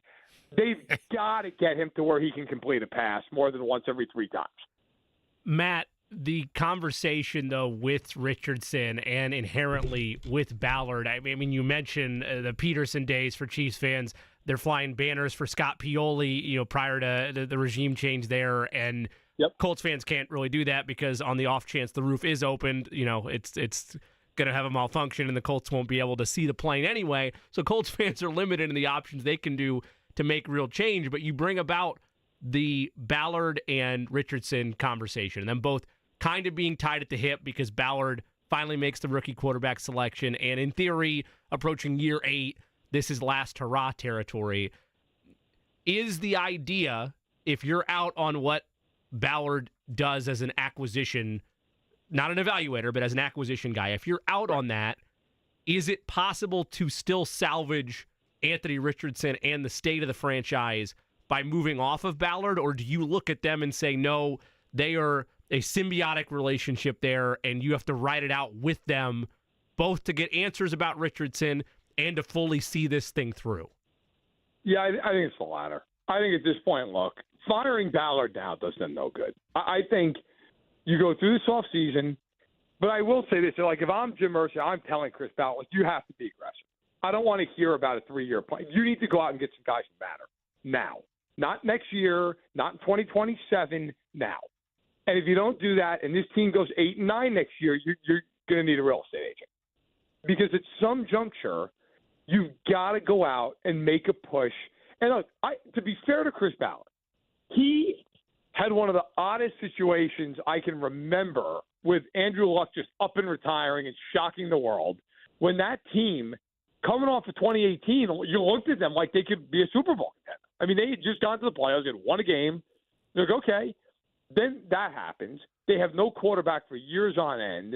You had the whole thing that happened with McDaniels where it was like, oh, he's going to be the coach, and he left him at the altar. I mean, they have gone through it in the last decade. They definitely have, Matt, and I'm sorry to cut across you, but these are the conversations that we have every offseason, and those are fair excuses for him, and not even just excuses. They were relevant at the time, and they certainly are, but when you look around at other general managers that were hired either around the same hiring window as him or have been around the league longer, all of them have achieved something of substance over that span, whether it's the closest is Greer in Miami, and it's just, well, he edges Ballard on the playoff appearances. Everybody else has either won a Super Bowl or been to one over that span, and they haven't won a division title. Like, at what point are the excuses not valid anymore? Well, listen, that point was a couple of years ago. But right. My point is, early on in his tenure, my point is just that early on, I don't think you could really kill him because, like, what was he supposed to do? Right. Now you're to a point where, yes, I agree with you. The last handful of years, go win something. Go do it. Go figure it out. Hey, look, He didn't have to go in and bring Carson Wentz in. He brought him in. That thing was a disaster. He had to leave. Then they're scrambling around trying to find a quarterback. Richardson, look, everybody knew when they drafted Anthony Richardson, he is not a finished product. This is a very much a high ceiling, low floor situation where this could either be he's a superstar and he's this dual threat that Lamar is, but in a much bigger body, or it's a disaster. To this point, I don't know that I'd call it a disaster. To this point, it has been very underwhelming. And if you're Chris Ballard, I really think you've got 1 year to figure this out. Now, if Jim Irsay gives them more than that, then I would disagree with Jim Irsay at that point. I say, hey, look, you got to do something to try to win because you are looking at the Chiefs. You are looking at the Bills. You are looking at these teams. Those are really you're going to have to beat. You don't have to beat Jacksonville to make a run here. Like, you got to beat those teams. And if you can't do that, then what good is it? Your ceiling is what? Just getting plowed out of the playoffs in the divisional round? That's no good. So they've got to start to really aim high and not just, hey, if we can get to 9 wins, that's great. Matt, who are the 3 best teams in the NFL? Well, I would normally say Detroit, but Detroit is just so beat up that I don't know that. I guess I would say Philly, Kansas City, and Buffalo. I think it's those 3. Detroit would certainly be in there, but they're just so hurt that I can't put them in there right now. What about, because it's funny, we were talking about this yesterday. It feels like if I said, okay, give me 3 more, you forget about Pittsburgh. Is Pittsburgh really that good, or is Pittsburgh the team that, because we see this every year, somebody that gets into the playoffs with high double-digit wins and they go in and then immediately flame out and you're like, oh, okay, well, I guess that was fool's gold. I think Pittsburgh's good in the sense, look, if they get in the playoffs as a division winner, I think they'll beat whoever they play in the first round. Unless maybe they saw Baltimore, maybe they'll lose that game. But if they play like the Chargers or something, I think they'll win the game. But if they're in the divisional round, they got to go play the Bills or the Chiefs. I think they're going to get smoked. I just don't. I don't believe in that offense. Defensively, obviously, they're going to stay in every game they're in. But the problem is, like, a lot of these teams, like the Steelers, the Chargers are another one like this, they rely massively on turnover ratio. And when you get in the playoffs, you're not getting 4 picks off of Josh Allen or Mahomes. You're just not. You're going to have to win by actually winning and not just having the other team throw up all over themselves. And I think, yeah, sure, at home in a wild card round, yeah, I think Pittsburgh will win a game. If they got to go to Orchard Park or Kansas City, I think that's where the season ends. I just don't think they're good enough to beat either one of those teams in a meaningful game. Doesn't it kind of feel like this is the year, and I know that both of you guys grew up, I'm talking about Jimmy and you, Matt. Matt Verderame, our guest, by the way, from SI. He's on the Express Pro Tire and Auto guest line. Doesn't it kind of feel like this is the year where, kind of like Manning's Colts finally getting past New England in the AFC title game, that this is the year where Josh Allen could kick the door in and finally get past Kansas City? I mean, it could be, but I will go to the same thing I always say about New England. Call me when someone beats them. Yeah, that's fair. I have watched this. I've seen this movie with this team, and I could see the Chiefs just stumbling in to the playoffs at 15-2. They get the 1 seed. Let's say they beat Pittsburgh, somebody like that. They win that game, and then Buffalo goes in there, and Mahomes just goes God mode for 60 minutes, and that's it. They win. I will say this with Buffalo. Forget Kansas City for a second. The thing that scares me with the Bills, everybody's talking about the defense. It's not that. I always worry with the Bills that in a really big spot, their coaching is going to kill them. It happens all the time. You watch that Rams game, and they blow a ridiculous timeout late in the game because they're mismatching the clock, and then they have the punt return at the end where there's 9 guys on the field. I know that the Chiefs are not going to do that. They're not going to screw that up. The Bills, if that game's tight with 5 minutes left, the Chiefs are going to win the game. Because the Bills will do something that they shouldn't do, and they're all going to walk away from it going, man, I can't believe Josh Allen got screwed again. But I think that's the difference, where if the Bills are going to beat the Chiefs in a playoff game, they better be up by enough that they don't have to worry about the last 5-10 minutes of that game. Like they did in the regular season meeting this year. Yeah, they did not give the Chiefs a chance with the ball late to win. If they're up 28-23 with 3 minutes left and Mahomes has the ball, that game's over. He is going right down the field and winning that game. So Like the Bills, to me, I think the Bills and the Chiefs will be in the AFC title game. And if you ask me who's going to win, who's at home? If the Chiefs are at home, I think they'll beat them. If they're on the road, I think the Bills will find a way. Jake brought up Baltimore yesterday as just being a sneaky team that it feels like the year. Baltimore year, right? Where they just hang around, and then you're like, wait a minute, who invited them in? Baltimore's a weird one. Like of all teams that are going to make the playoffs here in the AFC, like we just spent time talking about the two teams that are obviously the favorites to get the Super Bowl. The Ravens are kind of that X factor. And I think with the Ravens, it's very dependent on matchups. Like, who do they play? Because defensively this year, they've been nowhere near what they were a year ago. Lamar's having a great year. They still are somewhat light in terms of their receivers. Bateman's played well this season, but it's really Zay Flowers, and then it's like you're kind of rolling the dice. If they go to Kansas City, it's a bad matchup for Baltimore in the sense that the Chiefs have been great against the run this year, and they always beat them. I mean, if you go look at Lamar's history against Kansas City, he's beaten them one time in like 6 games. The Chiefs have always given them a hard time. If the Bills have to play the Ravens, that becomes a much more interesting game. And not because I think the Chiefs are better than the Bills, but because of the matchup of the game. The Bills are light up front. They are much more built for speed than power. They have been bad against the run all year, and they do not come out in nickel. Like, if you look at the way the Bills play defense, the Bills are inflexible in that regard. They will sit in nickel because they think Teron Johnson can be a linebacker for them in the run game. Well, Teron Johnson's not tackling Derrick Henry. And that's the problem the Bills face. Like, if the Ravens have to go to Buffalo, if I were the Bills, I'd be scared to death of that game. I'd rather play anybody else because the Ravens will just line up in power the entire game, and the Bills will sit in nickel, and the Ravens will run 40 times. And that becomes a very, very dangerous game. So I think Baltimore, a lot of it is matchup dependent. Matt, finally, what would you say if I told you that they closed the Taco Bell Cantina on Washington Street? I'd say that at that point, there's no reason I got to go cover the combine. Well, they didn't. I just thought I'd say that to see what your reaction would be. It's still there. So we'll see you at the combine. They will be getting my business come late February.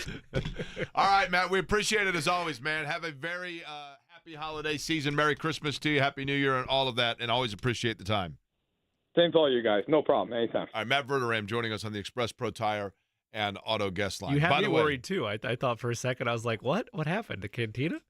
There is one thing, though, about the Andrew Luck retirement that I get, and he's not wrong when he says that it threw a curveball into things. But then when you step back and look at it, you go, well, but then again, on second thought, I'll explain next.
So when Andrew Luck retired, that was August of what, 2019?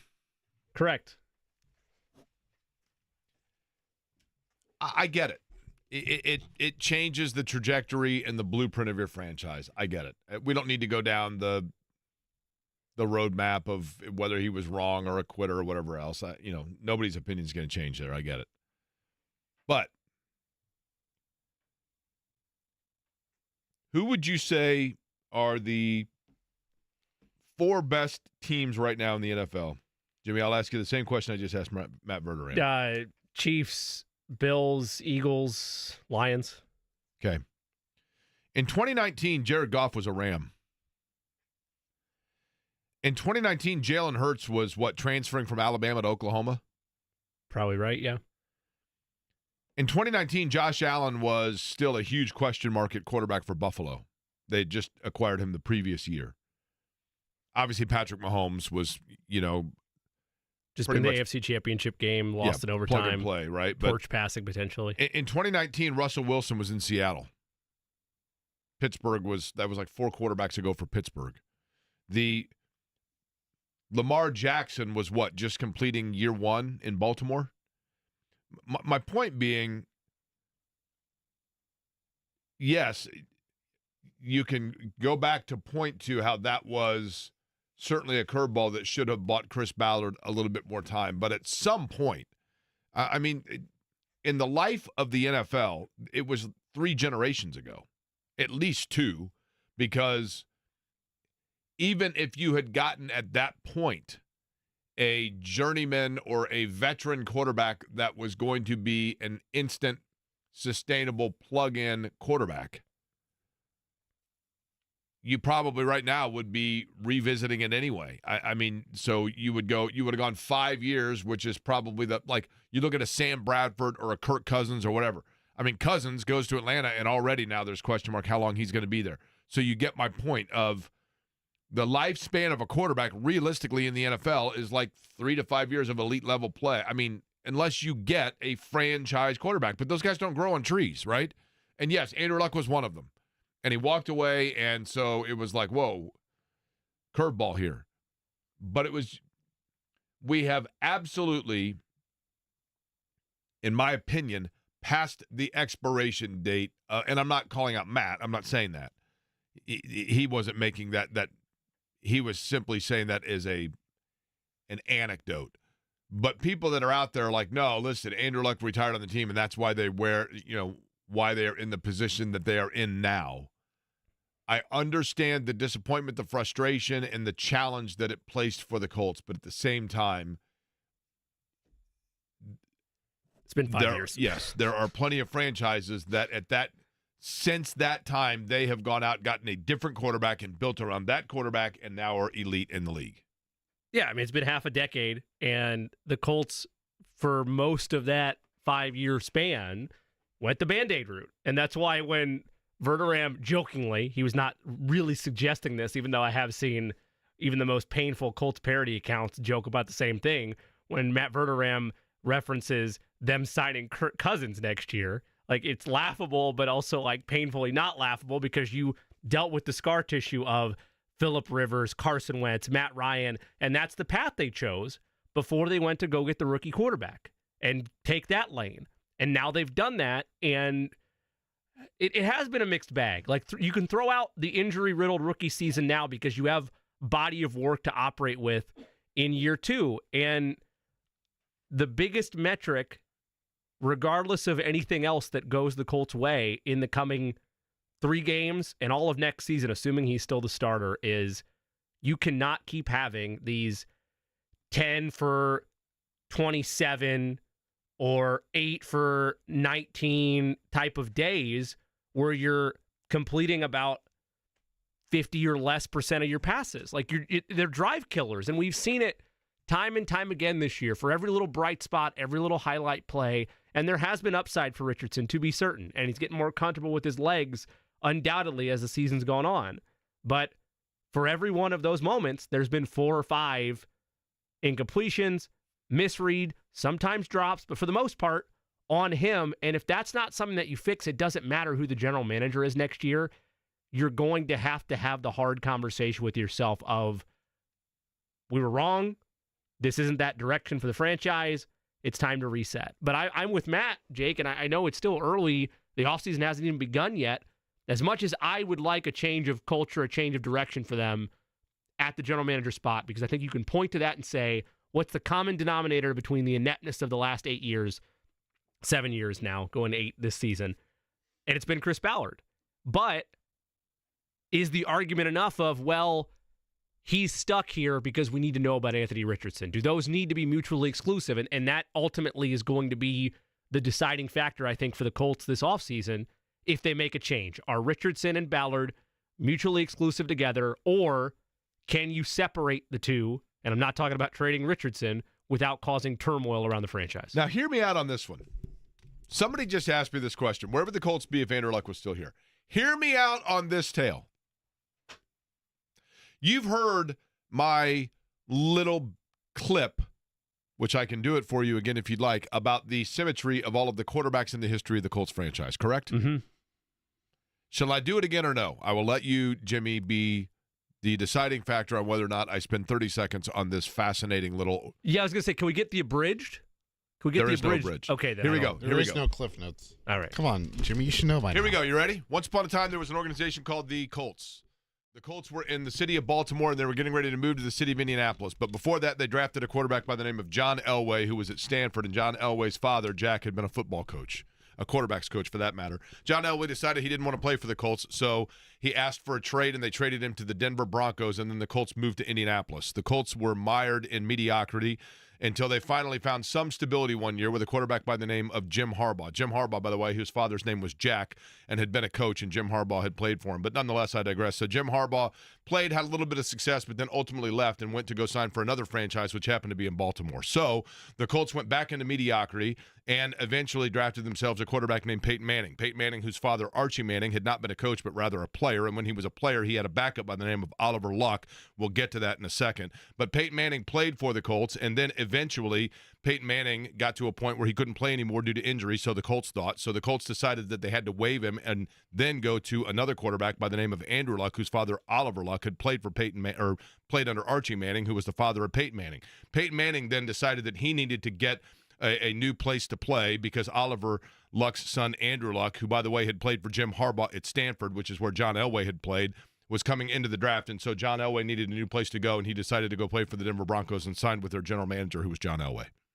Now, having said all that, what would you think if Andrew Luck, in fact, had never retired, and now at the age of 35, which is the age that Peyton Manning was when he decided to go to Denver, what would have happened if if Andrew Luck, at the age that Peyton Manning was when Peyton Manning could no longer play in Indianapolis because of a neck injury that there was some uncertainty about, and let's just say that Andrew Luck's injury history after he had won a Super Bowl here, because we know that obviously he was going to be a great quarterback and he had continued to play, and in our little hypothetical, he played and he stayed healthy. And what would happen and how weird would it be if Andrew Luck next season was entering in, and instead of the 2019 season being the one where he decided that he could no longer play, Andrew Luck actually had an injury going into next season that prohibited him from being on the field, and we spent the entire training camp wondering about his ankle or his shoulder or whatever it might be, and as a result, the Colts didn't have a backup plan because they didn't have a backup quarterback other than Sam Ehlinger, so they went with Sam Ehlinger because Andrew Luck next year is not able to play, and as a result, the Colts have a disastrous season. They go 3-14,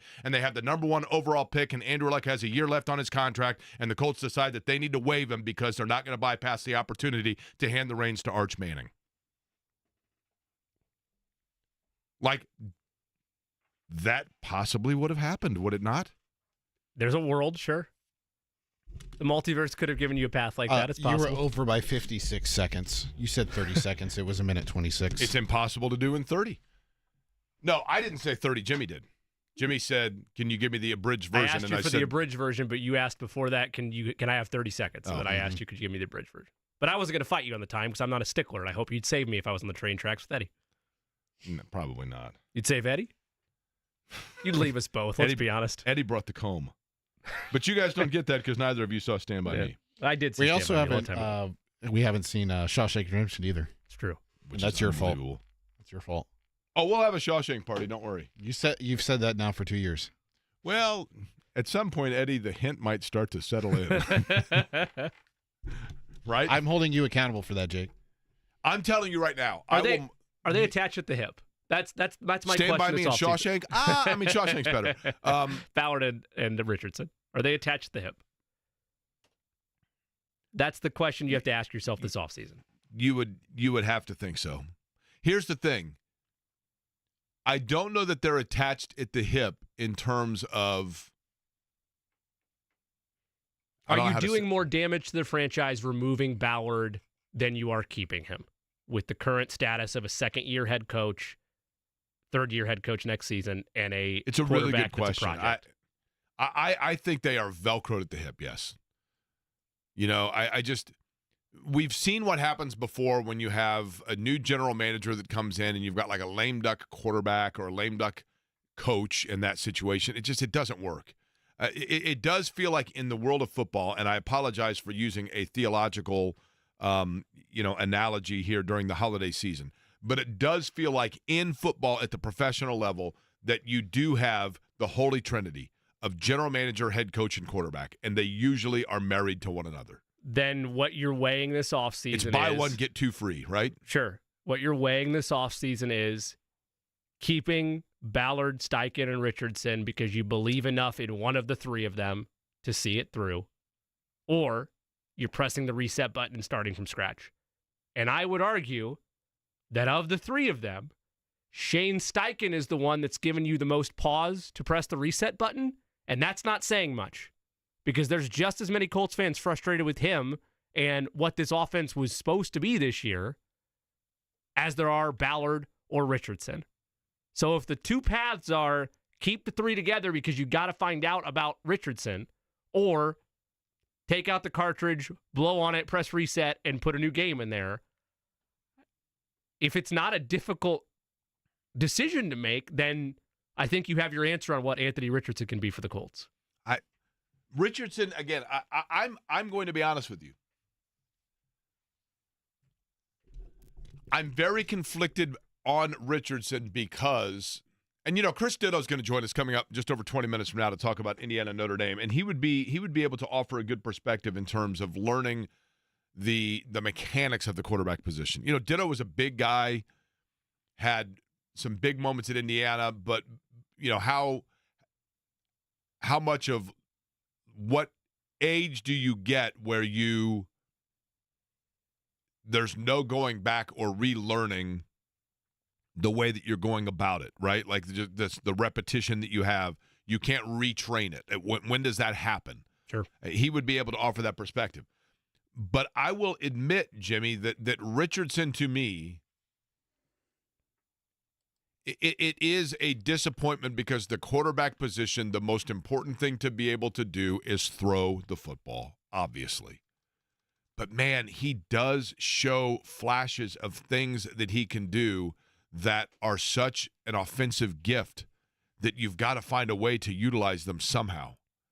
I mean, when I say this, I am fully prepared for both of you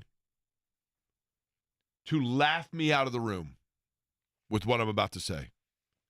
I'm fully prepared for both of you to say, in a career spent out-kicking your coverage in every aspect, Jake, of your life, that's the biggest dumb out-kick you've ever made. Okay? I'm prepared for both of you to tell me that what I'm about to say to you is absolutely ludicrous until you think about it for a second and then go, you know what, though? I kind of get it. And I'll let both of you tell me how crazy I am or if you kind of agree with me in just a couple of minutes. And Chris Dittoe joins us in 20.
asked a question, I think it was on Saturday for whatever reason, and actually not even for whatever reason, I know the reason.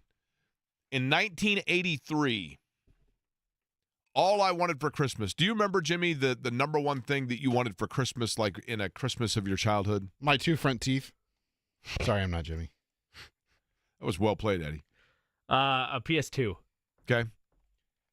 When I was 10 years old, we would go to Chicago every year and go to Water Tower Place and Christmas shop and whatever else, and there was a B. Dalton bookseller there, and there was a basically coffee table book called the Heisman, and it was nothing but photos and then the statistics of every Heisman winner up to 1983, Mike Rozier. And I wanted that book more than life itself, and I ended up getting it for Christmas. I still have it, and I write in the back of it on the back leaflet, still I update who won the Heisman. So I've always had this fascination with the Heisman Trophy and its history and everything else.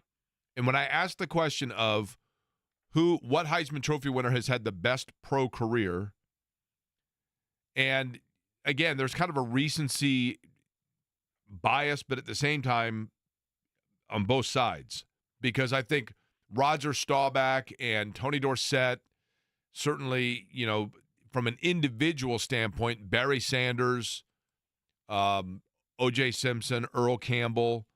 But if you look at actual team accomplishments over the course of their pro career, I mean, Jim Plunkett is in the discussion because he won 2 Super Bowls. There are a lot of them. One of the names that you just kind of forget about, a couple of them of recency, Lamar Jackson, Joe Burrow, and one that somebody pointed out, and I'm like, that is such a good point, is Derrick Henry. I just think Derrick Henry has been such a generational talent at the running back position. And he is one guy that I think can absolutely control and win you games because he is so strong, so physical. He has breakaway speed. He runs upright. I mean, he is like kind of an Earl Campbell and Eric Dickerson mixture. He's just so unique. And if you get a lead in games, he gets better as the game goes on and just salts clock for you and is such a weapon. Now, what I'm about to say is going to make both of you call me. I can see it right now because I see it. You guys don't realize that I see it, but I can see it from time to time when I say something that Eddie snickers at and he looks at you. Eddie has not a very good poker player. And he glances over at you, Jimmy, and you guys have this little bond. I can see it. We're like Marshall and Lily in How I Met Your Mother. We can speak telepathically. Yes. Well done, Eddie. Except for that, like Eddie will just he'll quickly look at Jimmy like, what in the world did he just say? And I could see the two of them then texting when they get home, like, can you believe what Gramps had to say today? It's FaceTime. I get it, right? Try. It's fine. Yeah. But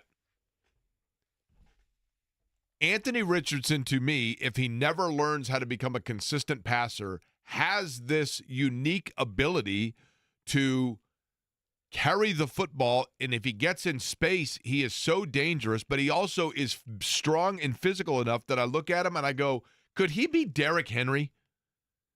I know that everybody talks about the tight end position, and I'm saying this like 90% flippantly, but there is part of me that's like, if they completely give up on the Anthony Richardson quarterbacking experience because they're tired of the ball sailing 7 feet over people's heads or a 47% completion rate, is he a guy, if durability is the question mark, I guess, but with his size, his strength, his vision, is he a guy that you could put into like a hybrid tailback fullback position and utilize him instead of running like a quarterback option like they run with Jonathan Taylor, where you put him in the backfield and you take advantage of his ability to move the football? Yeah, look, if you want to do that and turn him into Taysom Hill, or you want to turn him into straight up Derrick Henry, that's fine. Like I could see in a perfect world, if we're operating underneath, circumstances where pride doesn't matter and, ego doesn't matter, and you just want to for be him or for the powers that be. For him. Because if I'm Anthony Richardson, this is the Lamar Jackson conversation all over again. It's not going to happen. I'm not going to give up my quarterback dreams just to survive the National Football League. However, let's entertain and play that out like that would happen, that he's a glorified Taysom Hill or Derrick Henry if it's a full position switch. That's fine. Fire everybody that's ever been involved with him with the Colts. because you had your big moment in the sky to land a quarterback, and it turns out you drafted a running back at the position, and everybody needs to be gone from West 56, if that was the case. Underneath your scenario, Jake, I am firing Chris Ballard. I am firing Shane Steichen. I'm hiring Jeff Monken, the head coach at Army, West Point. Triple option. Yeah. Okay. That's what I'm doing. No, I mean, I get it, right? Like, because I will say, and the last time that the Colts tried an option, I still remember where I was. Which option? What's that? Which option? They ran a triple option. I believe it was. It was either the 88 or 89 season. I still remember I was at dinner with my Aunt Judy, and somebody's like, the Colts won. And I'm like, what? And they're like, yeah. And they're like, that quarterback, I think it was in San Diego. They literally, it's one of my favorite Colt anecdotes of all time. When we talked about it with Chris Chandler. Ron Meyer and Jim Irsay, of course, had been at SMU with Ron Meyer when Ron Meyer was the head coach and Jim Irsay was involved with the football program there, was on the football team. So Jim Irsay hires Ron Meyer. Ron Meyer comes in, and Ron Meyer says, you know what? We ran the wishbone option, essentially. So not the triple option. It's more like a wishbone. But we ran the wishbone with Eric Dickerson at SMU and Craig James. We're going to run the wishbone here. So they say, who's a good wishbone quarterback? Well, there was a guy at Washington State a couple years ago that ran it well. What's his name? Ricky Turner. All right, call him. Where is he? Well, he runs a dump truck for a construction company, a cement truck in Spokane. We'll call him. So this dude's literally like backing up. He gets a phone call. They don't have cell phones back then. He goes into the little pack van. He goes in. He gets on the phone. They're like, hey, it's the Indianapolis Colts. You want to come run the wishbone for us? So he says, okay. And they ran the wishbone for like 3 games with Ricky Turner. Last time the Colts did it. Eddie, there you go. Now, Ron Meyer's no longer with us, but all of that to be said, there is a part of me. Imagine an NFL team doing that. I mean, honestly, there is a part of me, and it's a very small part. It's like 2%, because I'm fairly certain if it would work, teams would have done it by now. But there is a part of me when I watched the way that they moved the football with Jonathan Taylor and Anthony Richardson in the backfield, primarily on the ground for that first drive on Sunday in Denver. You're thinking to yourself, could this work? Could they use him as strictly like a run quarterback that occasionally throws the football? Could he be the NFL's Tommy Frazier? They have 2 years to do it because you can't financially do that in this league and pay a like. You could say what you want about, because at that point he is Taysom Hill. Like, you're using him as a specially packaged quarterback. Yeah, he's almost like a gimmick, right?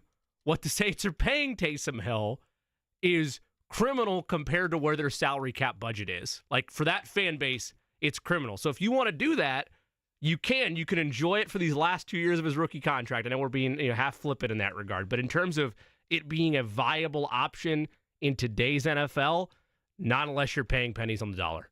You just can't afford to commit that kind of money to a gimmick. It is kind of a gimmick, isn't it? But it's kind of fun, is it not? Sure. I'd like the Colts to be fun again. I think everybody would. But we should make hats. Make the Colts fun again. I'm down. I think we know people to buy them, right? Make the Colts fun again. Should that be that's the slogan of the show? Hi, I'm Jake Query, and I'm here to make the Colts fun again. Now, just in time for the holiday season. Without saying the number, Eddie, earlier I predicted how many people were looking right at me in the camera when I said that. Is the number now higher or lower than then? Higher. Okay, good. I was perturbed by the low number. We're trying to increase our numbers on the YouTube page, Jimmy, is what we're doing, right? We're trying to become influencers. Well, you just keep taking off those shades and showing the pearly whites. I think we'll be well on our way. Honestly, say what you want about these chiclets. Mm-hmm. I'm proud of my teeth. I use 3 different kinds of toothpaste. I'm very neurotic about my teeth. 3 different kinds of toothpaste? I do. Yes, that's right. A day? Oh, yeah. Each time I brush. Now, what about this cologne? Luscious. No. Eggy. Eggy. Right there. As soon as he says eggy. Like greatness. Smells like greatness. Will Levis, number 8. Parfum de mayonnaise. That's got to be a great steal on eBay right now if we were trying to get a last-minute Christmas gift for Jake. Bet you. What do you want to bet that's on clearance? Oh, whatever you want to bet, I'll agree with you. Being benched now? That's got to be on clearance, right? Listen, At the Combine, somebody told me the year that he came out, they're like, somebody that would know was like, Jim Irsay loves Will Levis. Are you fun? You're chuckling. $40 on eBay. 40? It's like the Crystal Pepsi. Jimmy, Suddenly, let's go halvesies. suddenly We it's get valuable 25 because on of its Macari. lunacy. We get 25 on Macari. Oh, they actually shipped these. They did. Yeah, it was real. Yeah. Wasn't a bit. Jake was just talking to me with his Gosh, eyes. just to have, if we got it, legitimately, if we were to spend $25 plus shipping to bring this here, would you spray it in the room and get a live scent reaction for the audience? Seriously, I don't want to make. Well, I guess we would be doing it for the content if it caused you to throw up. But like, would you spray it on air? Does it really smell anything I don't know. like mayonnaise? I don't know. I've not. Eddie and I could test it out, I suppose, beforehand. But Yeah, I I don't mean, know. I will admit there's a natural curiosity, yes. But if it mayonnaise, though, it's the viscosity of mayonnaise that's the most disgusting part. It's got a nice, elegant packaging with the little Hellman's logo at the bottom. Mayo game day be delicious. You know why it has that brand, don't you? You've told me, but just so you can get it off your Because chest, please give it to me the again. second somebody tastes it or sees it, the first thing they do is go, "What the hell, man?" And that's exactly how they got the name. Chris Dittoe is a quarterback for Indiana and has been on the program before, and Indiana's getting set to take on Notre Dame. I've got a couple quarterback questions for him, but also want to talk about the Hoosiers and his thoughts as they go into the college football playoff, and he joins us next.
to the song from Meatloaf, J&V's favorite musician. Here we go. Pot that up, Eddie. This song right here is I Would Do Anything for Love, But I Won't Do That by Meatloaf. Now, I'm going to put on the spot our next guest, who is one of the PR gurus of Indianapolis, although his alma mater, Indiana football, needs no PR work at the moment because it's been all good for them. Chris Dittoe joins us on the Express Pro Tire and Auto Guest line. Chris, do you have any reason at all why I would be playing that song from Meatloaf and introducing you to the program? I do not. Unfortunately, I'm not a huge Meatloaf fan. I don't know that many people of our generation probably are huge Meatloaf fans. But that happened to be the number one song in the country when Indiana cost Penn State a national championship, and I believe you were in that game. That would have been 1994. November of 93, right? Isn't that right? The 93-94 season, is that right? Well, the 93-94 season was when we played at Penn State, and John Pacey threw for almost 400 yards, and Thomas Lewis caught a 99-yard touchdown. I remember the 99-yard touchdown, yeah. Was it the next year then that they were – that I thought that year was when you guys cost them? No, it was the following year, 94, when they were ranked number one, came to Bloomington. I think they were maybe 7-0, 8-0. They had Kerry Collins and Kajada Carter and Kyle Brady, and they were loaded. And that was the fall of 94. And we kind of caught fire in the fourth quarter when I think they probably had their twos in.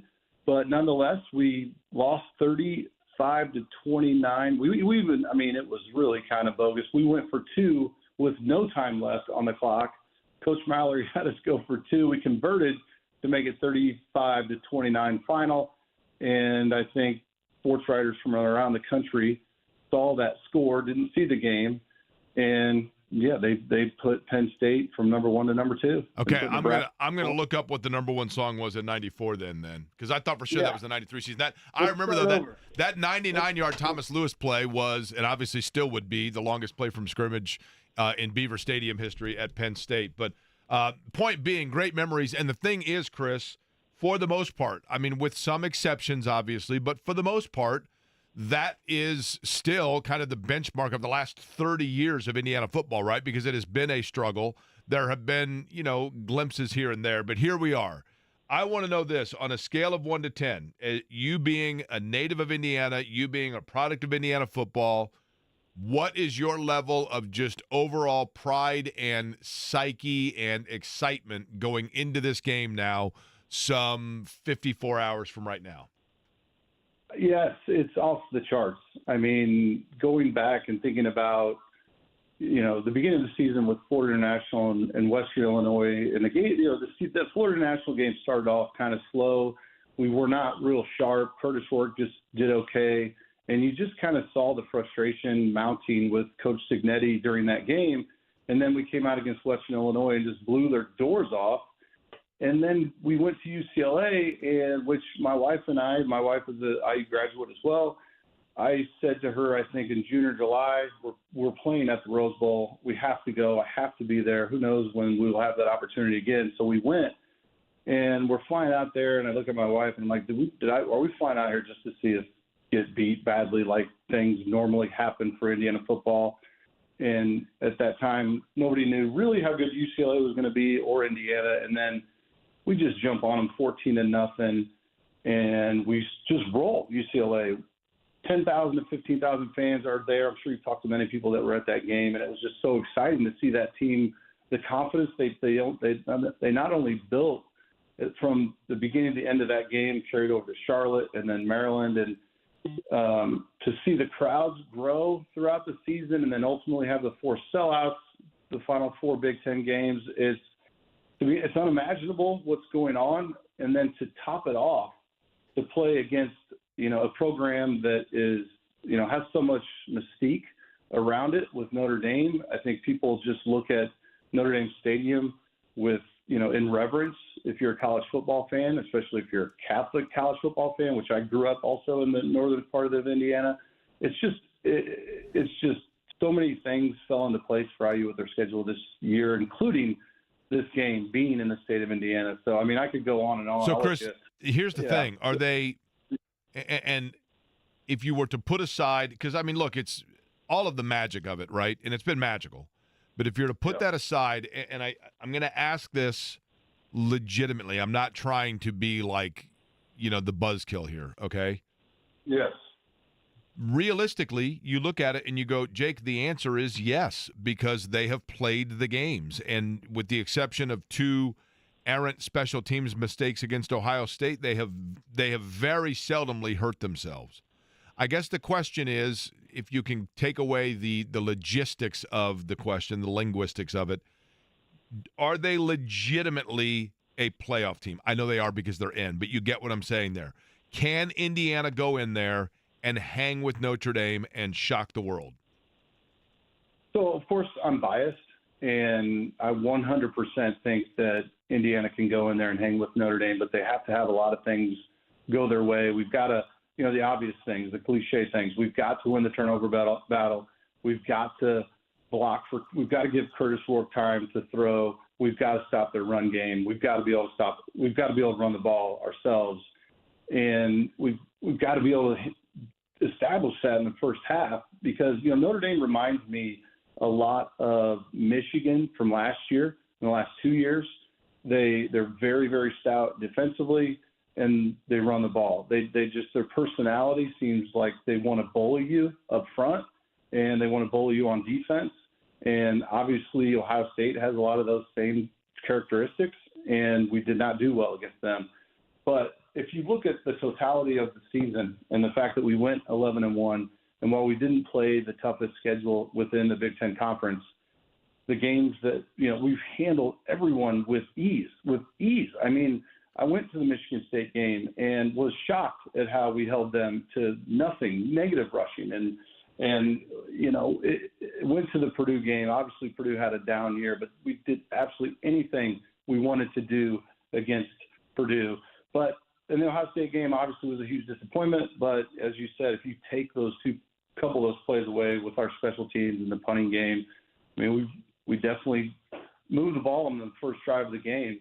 So I think we can. I definitely think we can win the game. We just have to have a lot of things go our way, and I think we're all going to be surprised by the number of people wearing red in that stadium as well. Chris, there were a lot of question marks going into this season, specifically about Curtis Rourke's ability transferring from Ohio to the Big Ten. Would he be able to be the highly efficient quarterback that he was? And on paper and watching the games, he undoubtedly delivered in that regard, completing like 70% of his passes, a career high in touchdown passes. From quarterback to quarterback, in your eyes, did he exceed even the expectations you had for him? And in what ways have you seen him grow this year?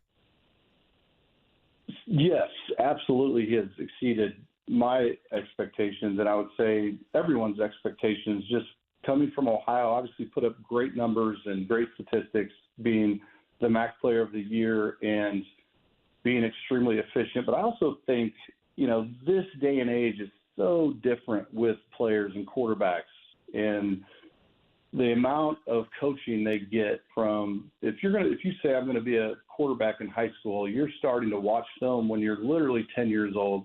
And then obviously that just picks up through grade school, high school, and college.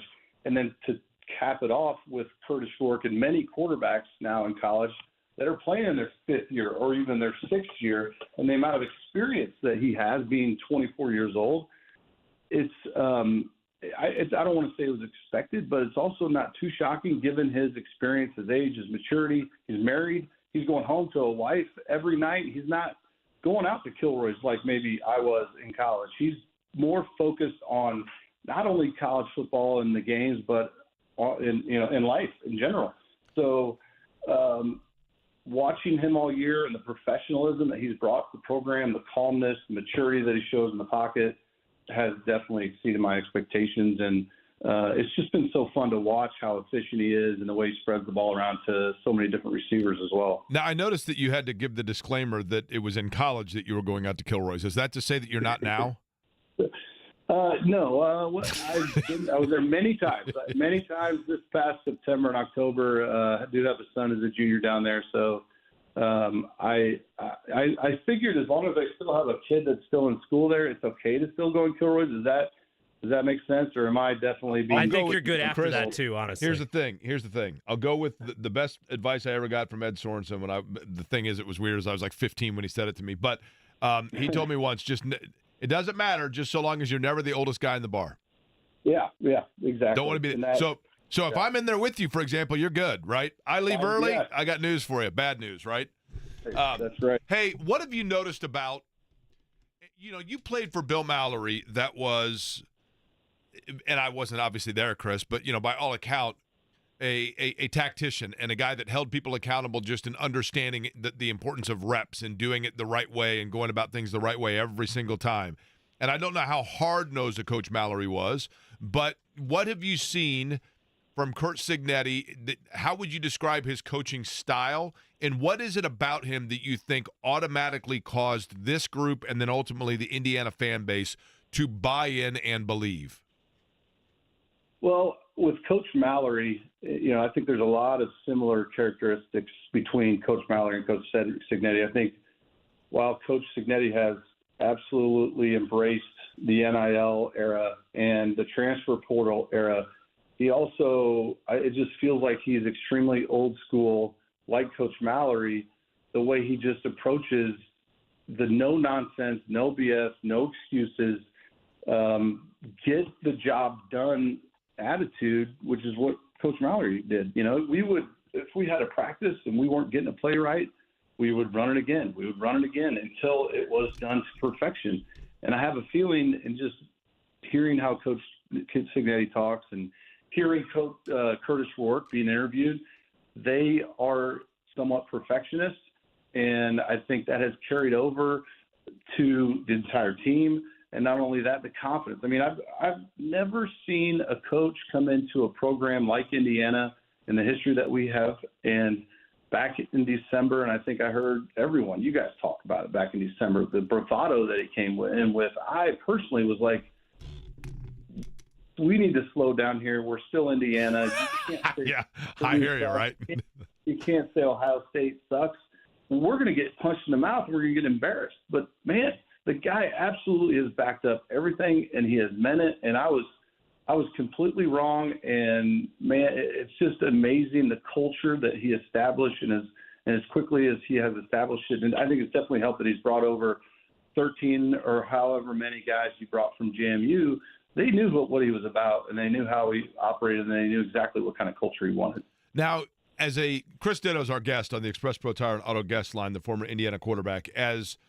Chris, as you watched the game as somebody who played in it and who was somebody that was, in those situations in big stadiums, raucous crowd, maybe you didn't play that deep into December in 16-degree weather, but you played in some, cold games.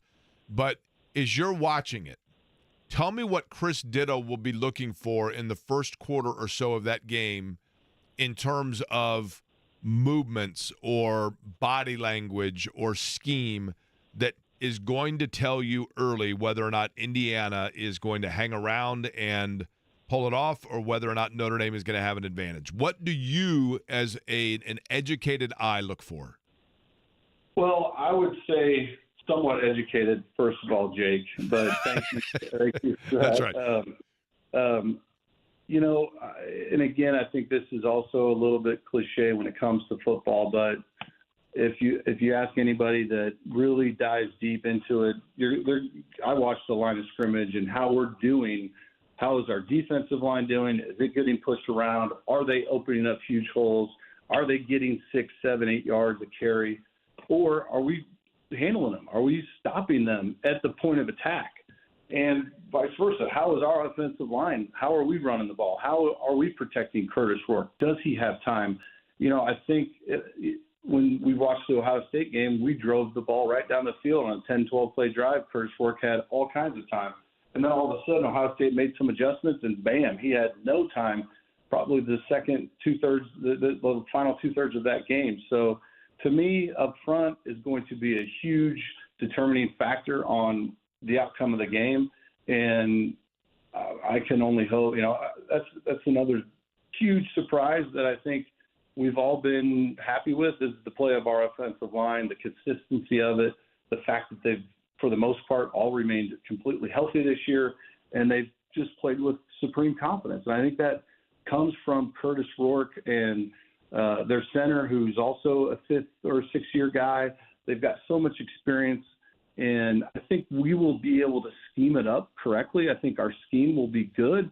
It'll just be a matter of physically, can we handle them up front, which is going to be a big factor in my mind on how the outcome of the game. Chris, lastly, you touched on it earlier, just the history of Indiana football. And, you know, there have been really, really good players that have come through Indiana. You know, guys that you know, guys that were before you, after you, you know, whether it be Antoine Randall, Trent Green, you know, Vaughn Dunbar, Mike Dumas, John Pacey, who you mentioned, Thomas Lewis, and that great play at Penn State. I mean, there have been a lot of them, right? Yeah. What does this mean for the Indiana football alumni group, the guys that are on group texts, the guys that talk once a year, send a Christmas card, whatever, to finally be able to see a program that you're proud of?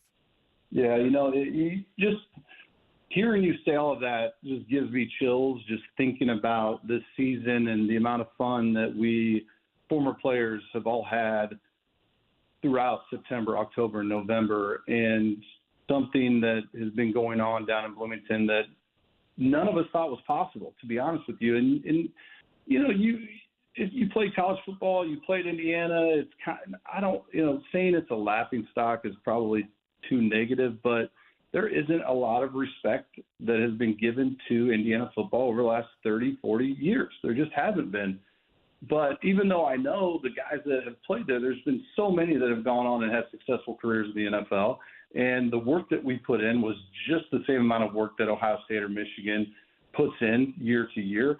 And so to be able to be in the first college football playoff, and not only that, Jake, but to every Tuesday night, I'm sure you guys watch, I don't, maybe you didn't, but every Tuesday night I was locked into the college football, you know, when they came out with the seedings. Even my wife would sit down with me every Tuesday night. We would watch. Where did Indiana? We got. Yeah, I mean, they were safely in, right? You know what I mean? Exactly. Yeah. Right. So just so much pride, excitement, and just the thought, too, that we can sustain this as well. Like, this doesn't feel like a one-hit wonder. This doesn't feel like this is going to be the only time. Now, we may not make the college football playoff for another 10 years, but I think we can safely and confidently feel like we're going to win 7, 8, 9 games a year with Coach Cignetti and just his philosophy and his coaching staff. So it's, you know, you're right. There's been so many texts, conversations, reunions down in Bloomington this past fall, and I know there's going to be hundreds of former players in South Bend Friday night, hoping for the best and hoping that it's just filled up with a ton of crimson, because we will stand out and we'll be loud, and just hoping we're in the game in the fourth quarter. And Chris, here's the thing. You know, it's a little bit of an awkward serenade. It was not a one-hit wonder, but this actually was the number one song in 1994. Here we go. Little Boys to Men for you. Oh, God. Yeah. Oh, my God. Time for one more at Kilroy's, buddy. That's right. Yeah. I guess my wife went to that concert in 1994. She's a big Boys to Men fan. There you go. Well, hopefully it set the right tone, right? Just like Kurt Cignetti's group hopefully will do for Indiana in Notre Dame coming up on Friday night. Chris, I appreciate the time and perspective. Look forward to talking to you again. And by all means, for you and all the guys that played at Indiana, enjoy it and push the chest out a little bit on Friday night. And maybe we'll talk to you again next week getting set for Georgia. I'd love to. Would love to. Thank you to both Jake, you, and Jimmy. Love your show, and go Hoosiers. Appreciate it. Chris Dittoe on the Express Pro Tire and Auto Guest Line. You know, I think about that, Jimmy, in terms of, and I've been Voice to Men in this situation. That he loves our show. That's right. Well, he had to look at the card to remember which show he was on at that point, right? He's like, well, wait a minute. No. You know, I think about some of those guys, like he had mentioned it. You can kind of tell with him that. And I've been in this situation myself at times. There are jobs that I've had or things that I've done where it sounds like, you know, you're proud to say that you were a part of something, but then you also wonder what the overall perception is because the quality, or you're in an era where it wasn't at its glory. You know what I mean? And so you're like, yeah, I was proud of something, but part of something, but not part of like the rich history of it. Now, Chris actually would have been in Indiana during that good history because Bill Mallory was, that was the era, right? I mean, that was definitely the era. But I do understand, and I think you can kind of tell it there, where you sit down on an airplane and you get to talking to the person next to you, and you're like, yeah, I was a quarterback in college football, and they're like, oh, really? Where? And you want them to be able to say Indiana, and they go, oh, well, that's cool, instead of Indiana, and they're like, oh, okay, well, it's like Wake or something. I mean, not that it was that way when he was playing, sure, but just the overall, like he said, laughingstock. I mean, there is an element of it is an entire generation of football fans in this state, in this country. That's what they've been. Legitimately, that's Jimmy, what they've been. Beyond generation. Yeah, right? I just mean, but even if you go back to when he hung it up, or when he graduated in the 90s to now, if you realistically look at it, I mean, Indiana football. My buddy Mike Byron, his dad Dan Byron, said it best. Byron calls me yesterday and goes, "I'm going to the IU game. I'm going to South Bend. I'm going to the IU game." And I said, oh, okay, cool. Who are you going with? Because I thought to myself, I'm his only friend. So if I'm not going, I don't know who he's going with, right?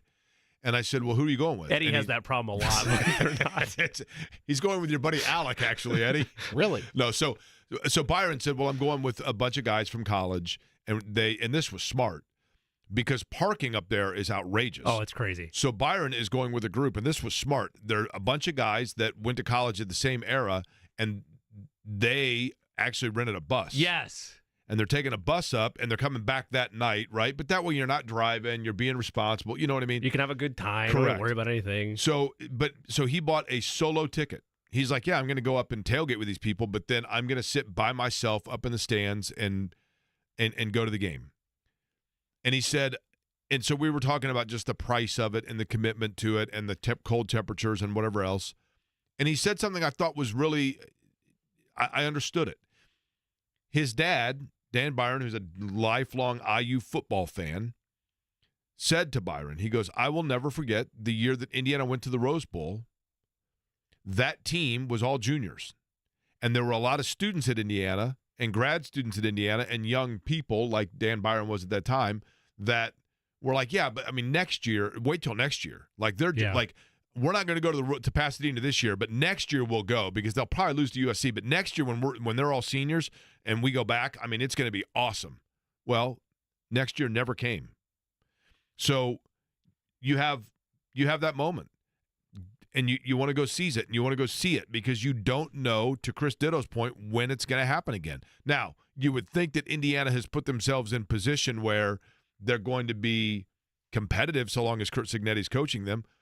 But a lot of things went their way to be able to get into the college football playoff this year. I'm not saying that they won't maintain. No, but the detractors are already coming level. out of the woodwork now that the schedule's out. As you look at the schedule for 2025, you're like, oh, they're not going to be able to do that Penn State and Oregon, right? I mean, it's already happening. Yeah.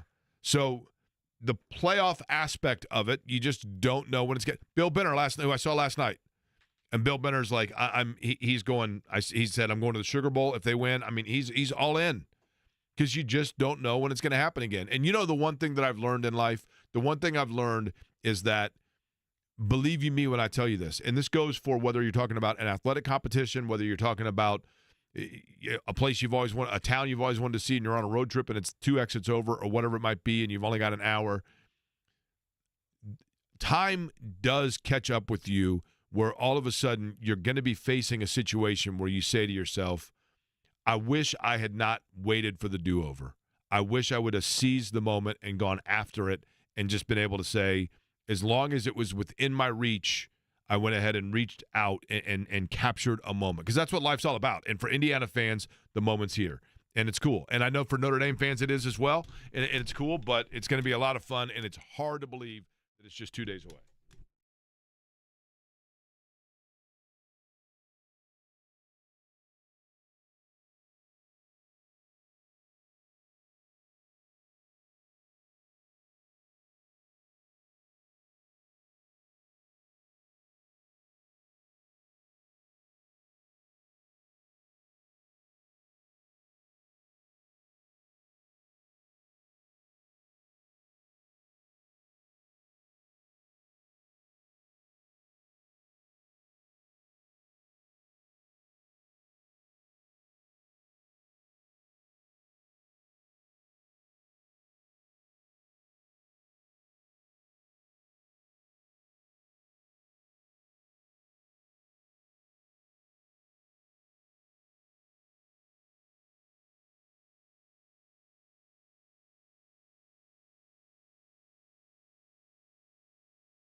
To West 56th we go. Casey Vallier is, of course, the in-game host. He is also the radio coordinator. He's been over there coordinating radios all day over there, getting set for... Not Matt Taylor's phone, though, unfortunately. That's right. That's another story. Matt Taylor is actually across the street on top of the gas station trying to get phone reception as we speak.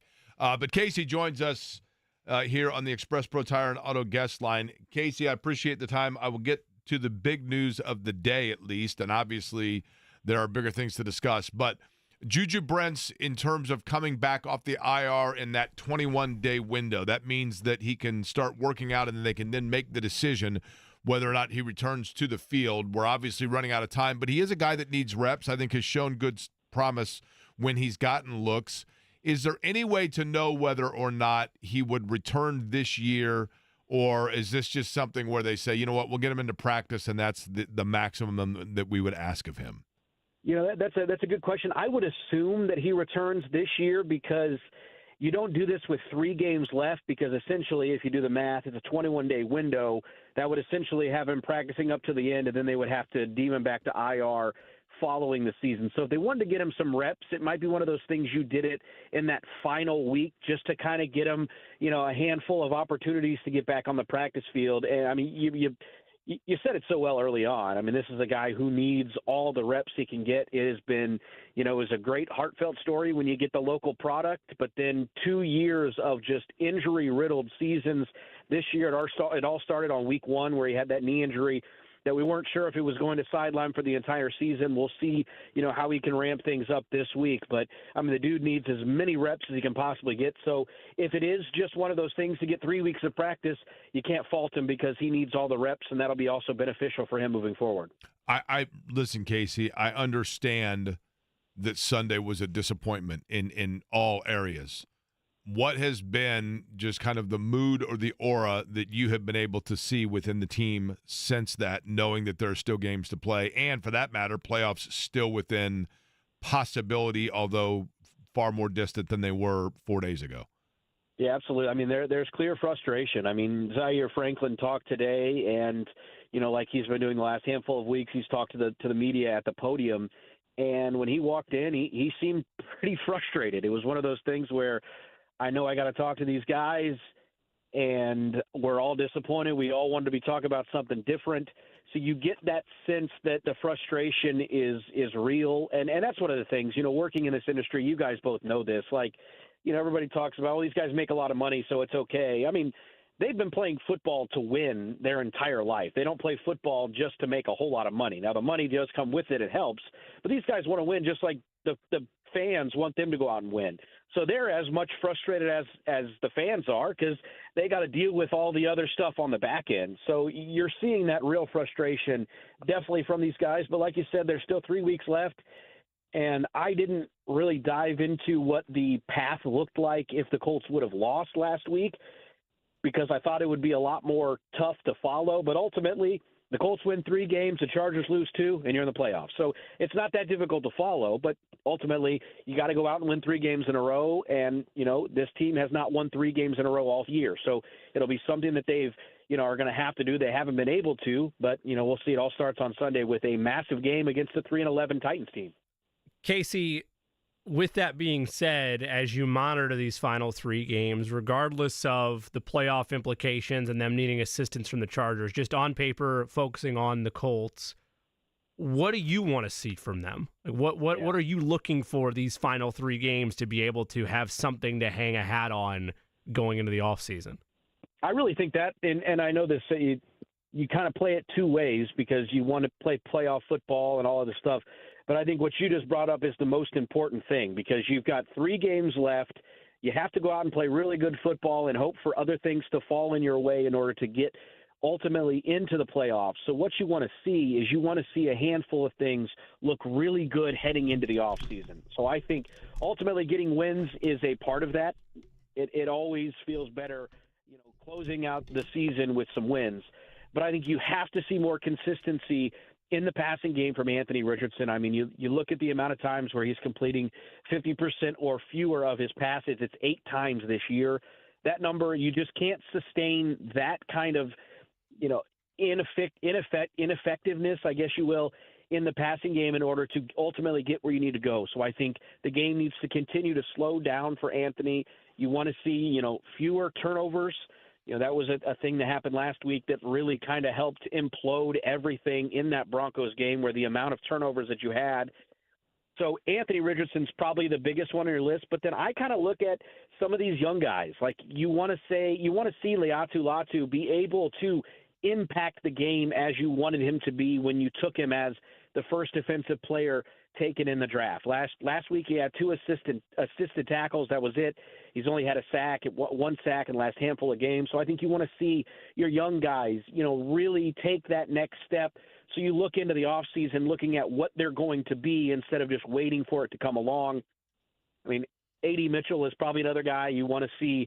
Maybe can we get him some more targets to help boost that confidence and get him rolling as he heads into next year? Because when you look at this roster, he's going to be relied heavily on. I mean, you need guys to catch the football, and A.D. Mitchell is going to be there. He's going to be a guy on this team, and you're going to have to need more consistency and being able to see what he can do. And then defensively, I think ultimately, Jimmy, the defense, they put together arguably one of their best games of the year last week, and it wasn't enough. So you just want to see them be able to have another one, stack those together, because you're playing 3 offenses the next 3 weeks that really, by the math and the stats, they are not some of the best offenses in football. So just impose your will and create a similar outcome, like defensively, an outcome that you'd had in Denver, and hopefully the wins come out of that, and being able to kind of put that more forward the rest of the year. Casey, when you talk about Anthony Richardson's completion percentage, and I think everybody knows and agrees, obviously it has to increase. Would you say that when the Colts look at it and analyze it, that they feel that number increases more likely because of A, Anthony Richardson's mechanics and the work on that, or B, because they schematically are going to alter the way that they are designing plays to put more of them in, to let him hit a few free throws so that he gets in his shooting rhythm over the course of the game, if that makes sense? I think it's the latter. I think he actually talked about that today. He said that, the big plays haven't been there, and it's because within the scheme and what Shane is dialing up, he's creating more of those underneath stuff. So I think all of that is kind of playing into it. And I will say, and I'm not trying to, give an excuse for something, but I think everybody else around Anthony needs to play better too, because I don't think they're helping him out enough. Like you've got passes that are being dropped that, I looked at that one for Michael Pittman. It's a 3rd down, I think 3rd and 7, and it's a little low, but you need to have guys that make those catches. You've got to be able to continue to move the change, get guys into rhythm, and keep the momentum going forward. So I think all of that plays into it, but I think it's more schematic. I think everything else that he does from a mechanic standpoint, I think you like where he is. You just have to make sure you talk about the free throws, the layups, wherever you want to say, the underneath stuff, those have to be at a higher clip in order to be more successful in this league. Now, Casey, I've known you, how long have we known each other? A couple of years, right? A couple of years, yeah. Okay. So, and I apologize that it's been a couple of years before I've asked this question. It should have been the first thing I asked you, right? But I'm very sensitive to it as somebody whose last name is Query. Is your last name pronounced? And I'd like to know, like, if you're introducing yourself at a party, are you going with Vallier, Vallier, or Vallier? Vallier. Vallier. Like Vallier. Now, I have gotten it. So not Valley. We're not going ways. Valley here. It's just VALL-Yay, YEAH, Yeah. right? That's how whenever, Sean Matthews, we all know Sean Matthews very well. When we give him imaging, that's how we spell it out for him. Okay, Vallier. Yep. By the way, that is how we do it. Sean Matthews, just so you know, and for people behind the curtain here, Sean Matthews is the fella that does a lot of the voice work here that you hear promoting things on this radio station. And I'm not actually certain he's a real guy. I think he's like an iCloud guy. I don't know where he lives. I don't know what he does. I don't know where his office is. I just know you send stuff off and then voice stuff comes back. I've never seen him. Hear it. Yep. I've never met him. He's the human iCloud, right? Nice guy, from what I understand. I get that completely, yeah. More of a human SunCloud, but an iCloud guy, right? Right. Yeah, there's another fella here that also that we send stuff off to for ads, and I'm like, I don't know who this guy is, but that's just how it works, right? But you would know these things because you are, after all, the guy that's coordinating all things radio, so you would know all of them. Yeah. All right, so obviously Colts and the Tennessee Titans coming up on the 22nd. That is Sunday at Lucas Oil Stadium. And Casey Vallier will be your in-game host, and he will obviously be coordinating everything for the radio broadcast with Matt Taylor and the gang. Casey, we appreciate it as always. Merry Christmas to you, man. Of course, guys, and Merry Christmas to you. Always happy to join on. Appreciate it. Casey on the Express Pro Tire and Auto Guest Line, courtesy of Shelby Materials. Eddie has been very upset with me today. Eddie, for the first time in a long time, said to me he pulled a Jefferson's little brother and actually said to me, make up your mind, dude, and got angry. Eddie got angry. And we'll come back and do Jimmy's plays of the day, and we'll also tell you why Eddie's touchy next.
Today's plays of the day, just two for you. One for football, one for basketball. Bowl season continues. The LA Bowl takes place. LA Bowl. Can I guess the teams in the LA Bowl? Yes, you can, out in Englewood. Go ahead.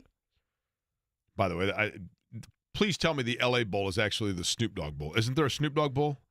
So Gronk had the LA Bowl in previous years. I don't know who the title sponsor is of the LA Bowl. Okay, I'm going to guess. So year. let me ask you this. The LA Bowl, can you tell me, please, the two conferences represented? Yeah, so it is the conference realignment has fooled me. Now I forget where both these teams are. I apologize. Okay. I don't. I would say the ACC and the ACC and the Mountain West. Okay, I'll go Nevada and Duke. No.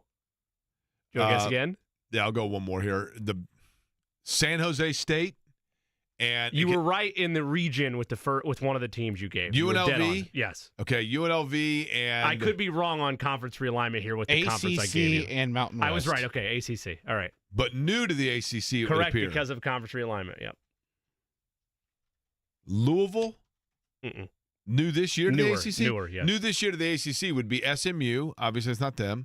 And, oh, wait a minute. Cal. Correct. UNLV and Cal tonight. Okay. I'll take UNLV to win outright on the money line. Butler Marquette tonight, big one in Milwaukee. Butler's getting 14. I will scoop the 14 points on the Dogs tonight on the road at Pfizer Forum. Eddie, any place for you? No association today. So no action for you That's in that the regard? NBA, by the way, for the normal people. Yes. No association. No hashtag today. this leagues today. That's tough. All right. Well, yeah. Now, So those are your plays of the day. Shockingly unsponsored plays of the day, by the way. That's right. But always popular, especially with kids. Just kidding, kids. Don't gamble. So you may want to. Cal Berkeley. Just a joke. Cal Berkeley, by the way. 18 plus. We had a Voter prohibited.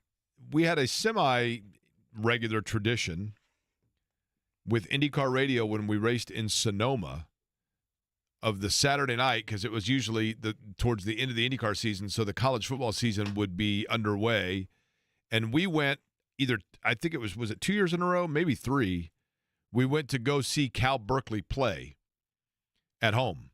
It's an awesome campus. The stadium is cool because it's kind of in the middle of, like, surrounded by hills. But it's so funny because Berkeley, which is one of the great, academic schools in America, but Berkeley, the fan base itself, I mean, I would say Cal who is Cal in terms of overall tradition and level of competency in college football? Who is Cal's Big Ten equivalent? Not Michigan State. Maryland? Maryland's not bad, yeah. I mean, it's probably above Minnesota, right? Yeah. But, Cal, if I'm not mistaken, has produced more quarterbacks to start a Super Bowl than any other college football program. I think that's the right Which stat, is amazing, yeah. right? But we'd go to these Cal games, and so you would think because there was some level of tradition and, the things we just mentioned, that there would be like this, a pretty decent fan base. People were super cool, but literally it would just be like people laying out blankets on the hill and like eating crackers and like wine and just watching football like for 3 quarters. Okay. But we went and we saw them play Ole Miss. And then What'd you have, red or white? What's that? What did you have, red or white? I'm allergic to wine. Did you No, know I that? didn't know There's that, a Jake really. Quarry fun fact. Isn't All that right. weird? Yeah. Yeah, I'll pocket that. And then the other thing, I'll return my Christmas gift now.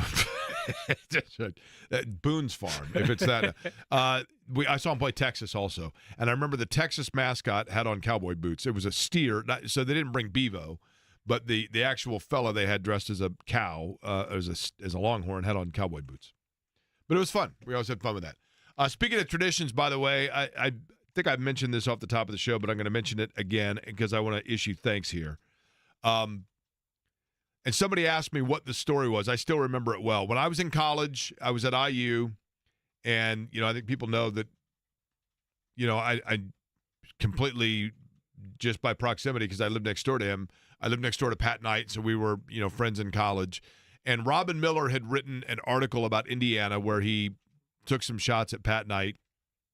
So I called Robin on the phone, never met him, and just said, hey, my name's Jake Quarry, and I go to IU, and, I didn't like the article that you wrote, whatever. And so he asked me to explain why I didn't like it, and, we had a conversation.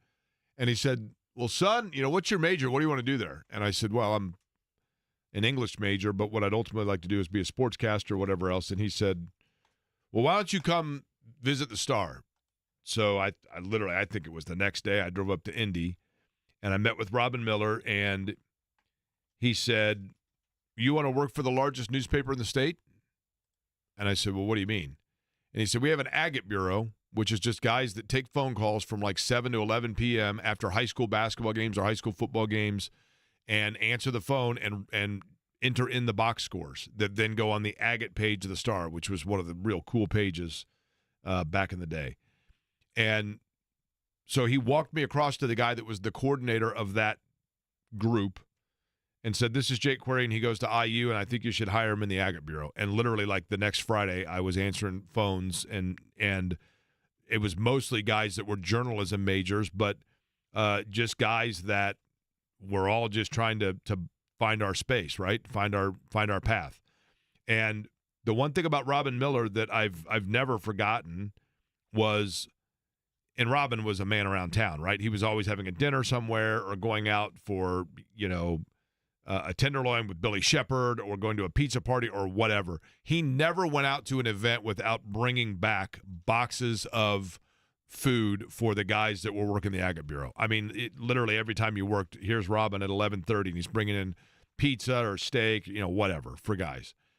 And all of the guys at the Star, Don Bates and Bill Benner and Kurt Cavan was there at that time, and Dan Duncan and Mike Chappell and Mark Monteith, and all of them would they treated all of us like we were part of the staff. And we were really, I mean, hourly wage interns for the most part. But, man, it made you feel like you were part of something. And Robin would put together every year a dinner at Iria's during the holidays. Once a lot of those guys started retiring or leaving the Star, as obviously Robin famously did. And he would do those dinners, and he would always invite me. And I'm like, but Robin, I wasn't a part of – I didn't write for the Star. I wasn't – I didn't have a byline. I wasn't a staff writer. Son, you worked there. You worked the Agate Bureau. Just like anybody else. You're a part of the page. And he invited me every year. And when we had Chappell on, that's why when I asked Chappell if he was going, and it was last night, and Chappell said, well, Jake, I need to be there because we're losing people. And it's true. I mean, in the years that we've done this since Robin passed, I mean, we've lost David Benner and we've lost John Banch. And the long-winded point that I'm trying to make here is simply this. Last night we did it at Arias. It was awesome fun. I just sat and listened to Billy Shepard telling stories with Robin's high school buddy Ralph, and Dan Duncan's talking about covering the Pacers back in the day. And I'm, if you can believe this, I'm basically a fly on the wall, and I'm not talking. I'm just listening and soaking it all in because it's awesome, right? But those guys treat me as if I was like one of their staff members at the time, which I was not. But the other day when I was with Dr. White and we had an event that we spoke to about Dr. White being a mentor and those kinds of things, he said something that I think is really important that people can carry with them. And Dr. White said, you never know. And I said, what do you mean? And he said, well, I was driving around one of my teachers from high school when they came to Indianapolis to visit when I was the superintendent of Washington Township, and I was showing them Washington Township schools, and they kept saying, you never know, you never know. And Dr. White finally said, well, why do you keep saying that? And the guy said, you never know who you're teaching. You never know who's listening. You never know who you're impacting, and you never know who you're influencing. And so he said, I had you in class, Dr. White, and now here you run this academic empire. And for those guys last night, and for Robin, who's unfortunately no longer with us, but you never know, because you never know, and Robin never knew in that moment the importance it meant for me to feel a part of something, simply by him offering the opportunity to have a seat at the table of those events. And even still to this day, I'm 52 years old. But when I walk into that event and I see those guys and I see the greatness and the legacy of all of them, I still feel the same way that I did of I don't belong here, but these guys act like I do, so that makes me feel like I've got a shot here and I've got a belief. And no matter what you do, and no matter what simplistic thing it might be, you never know the way that you, and I'm not saying I do it all the time. I'm not saying that I've carried that forward. I mean, I make fun of you guys for 3 hours a day every day, right? But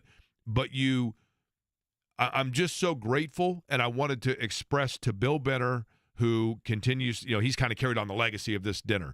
And for him to allow me to come, and for Billy Shepard to allow me to hear the stories and act like I knew those guys then, and Chap and Bates, Don Bates is no longer there, but the memory of Batesy and all those guys, it means something to me. And it's not lost on me by any stretch of the imagination, and I certainly hope for people that are listening in the one little time in the course of a day or a week or whatever where it might seem easy to just kind of dismiss somebody else. Just remember this, and that is that you never know. And that's the lesson that I'll take for that, for this holiday season. J&B is off now. Is he off today and tomorrow, or just today? Do we know? I think it's just today. Right? Yeah. I think he said he's taking his mom Christmas shopping, right?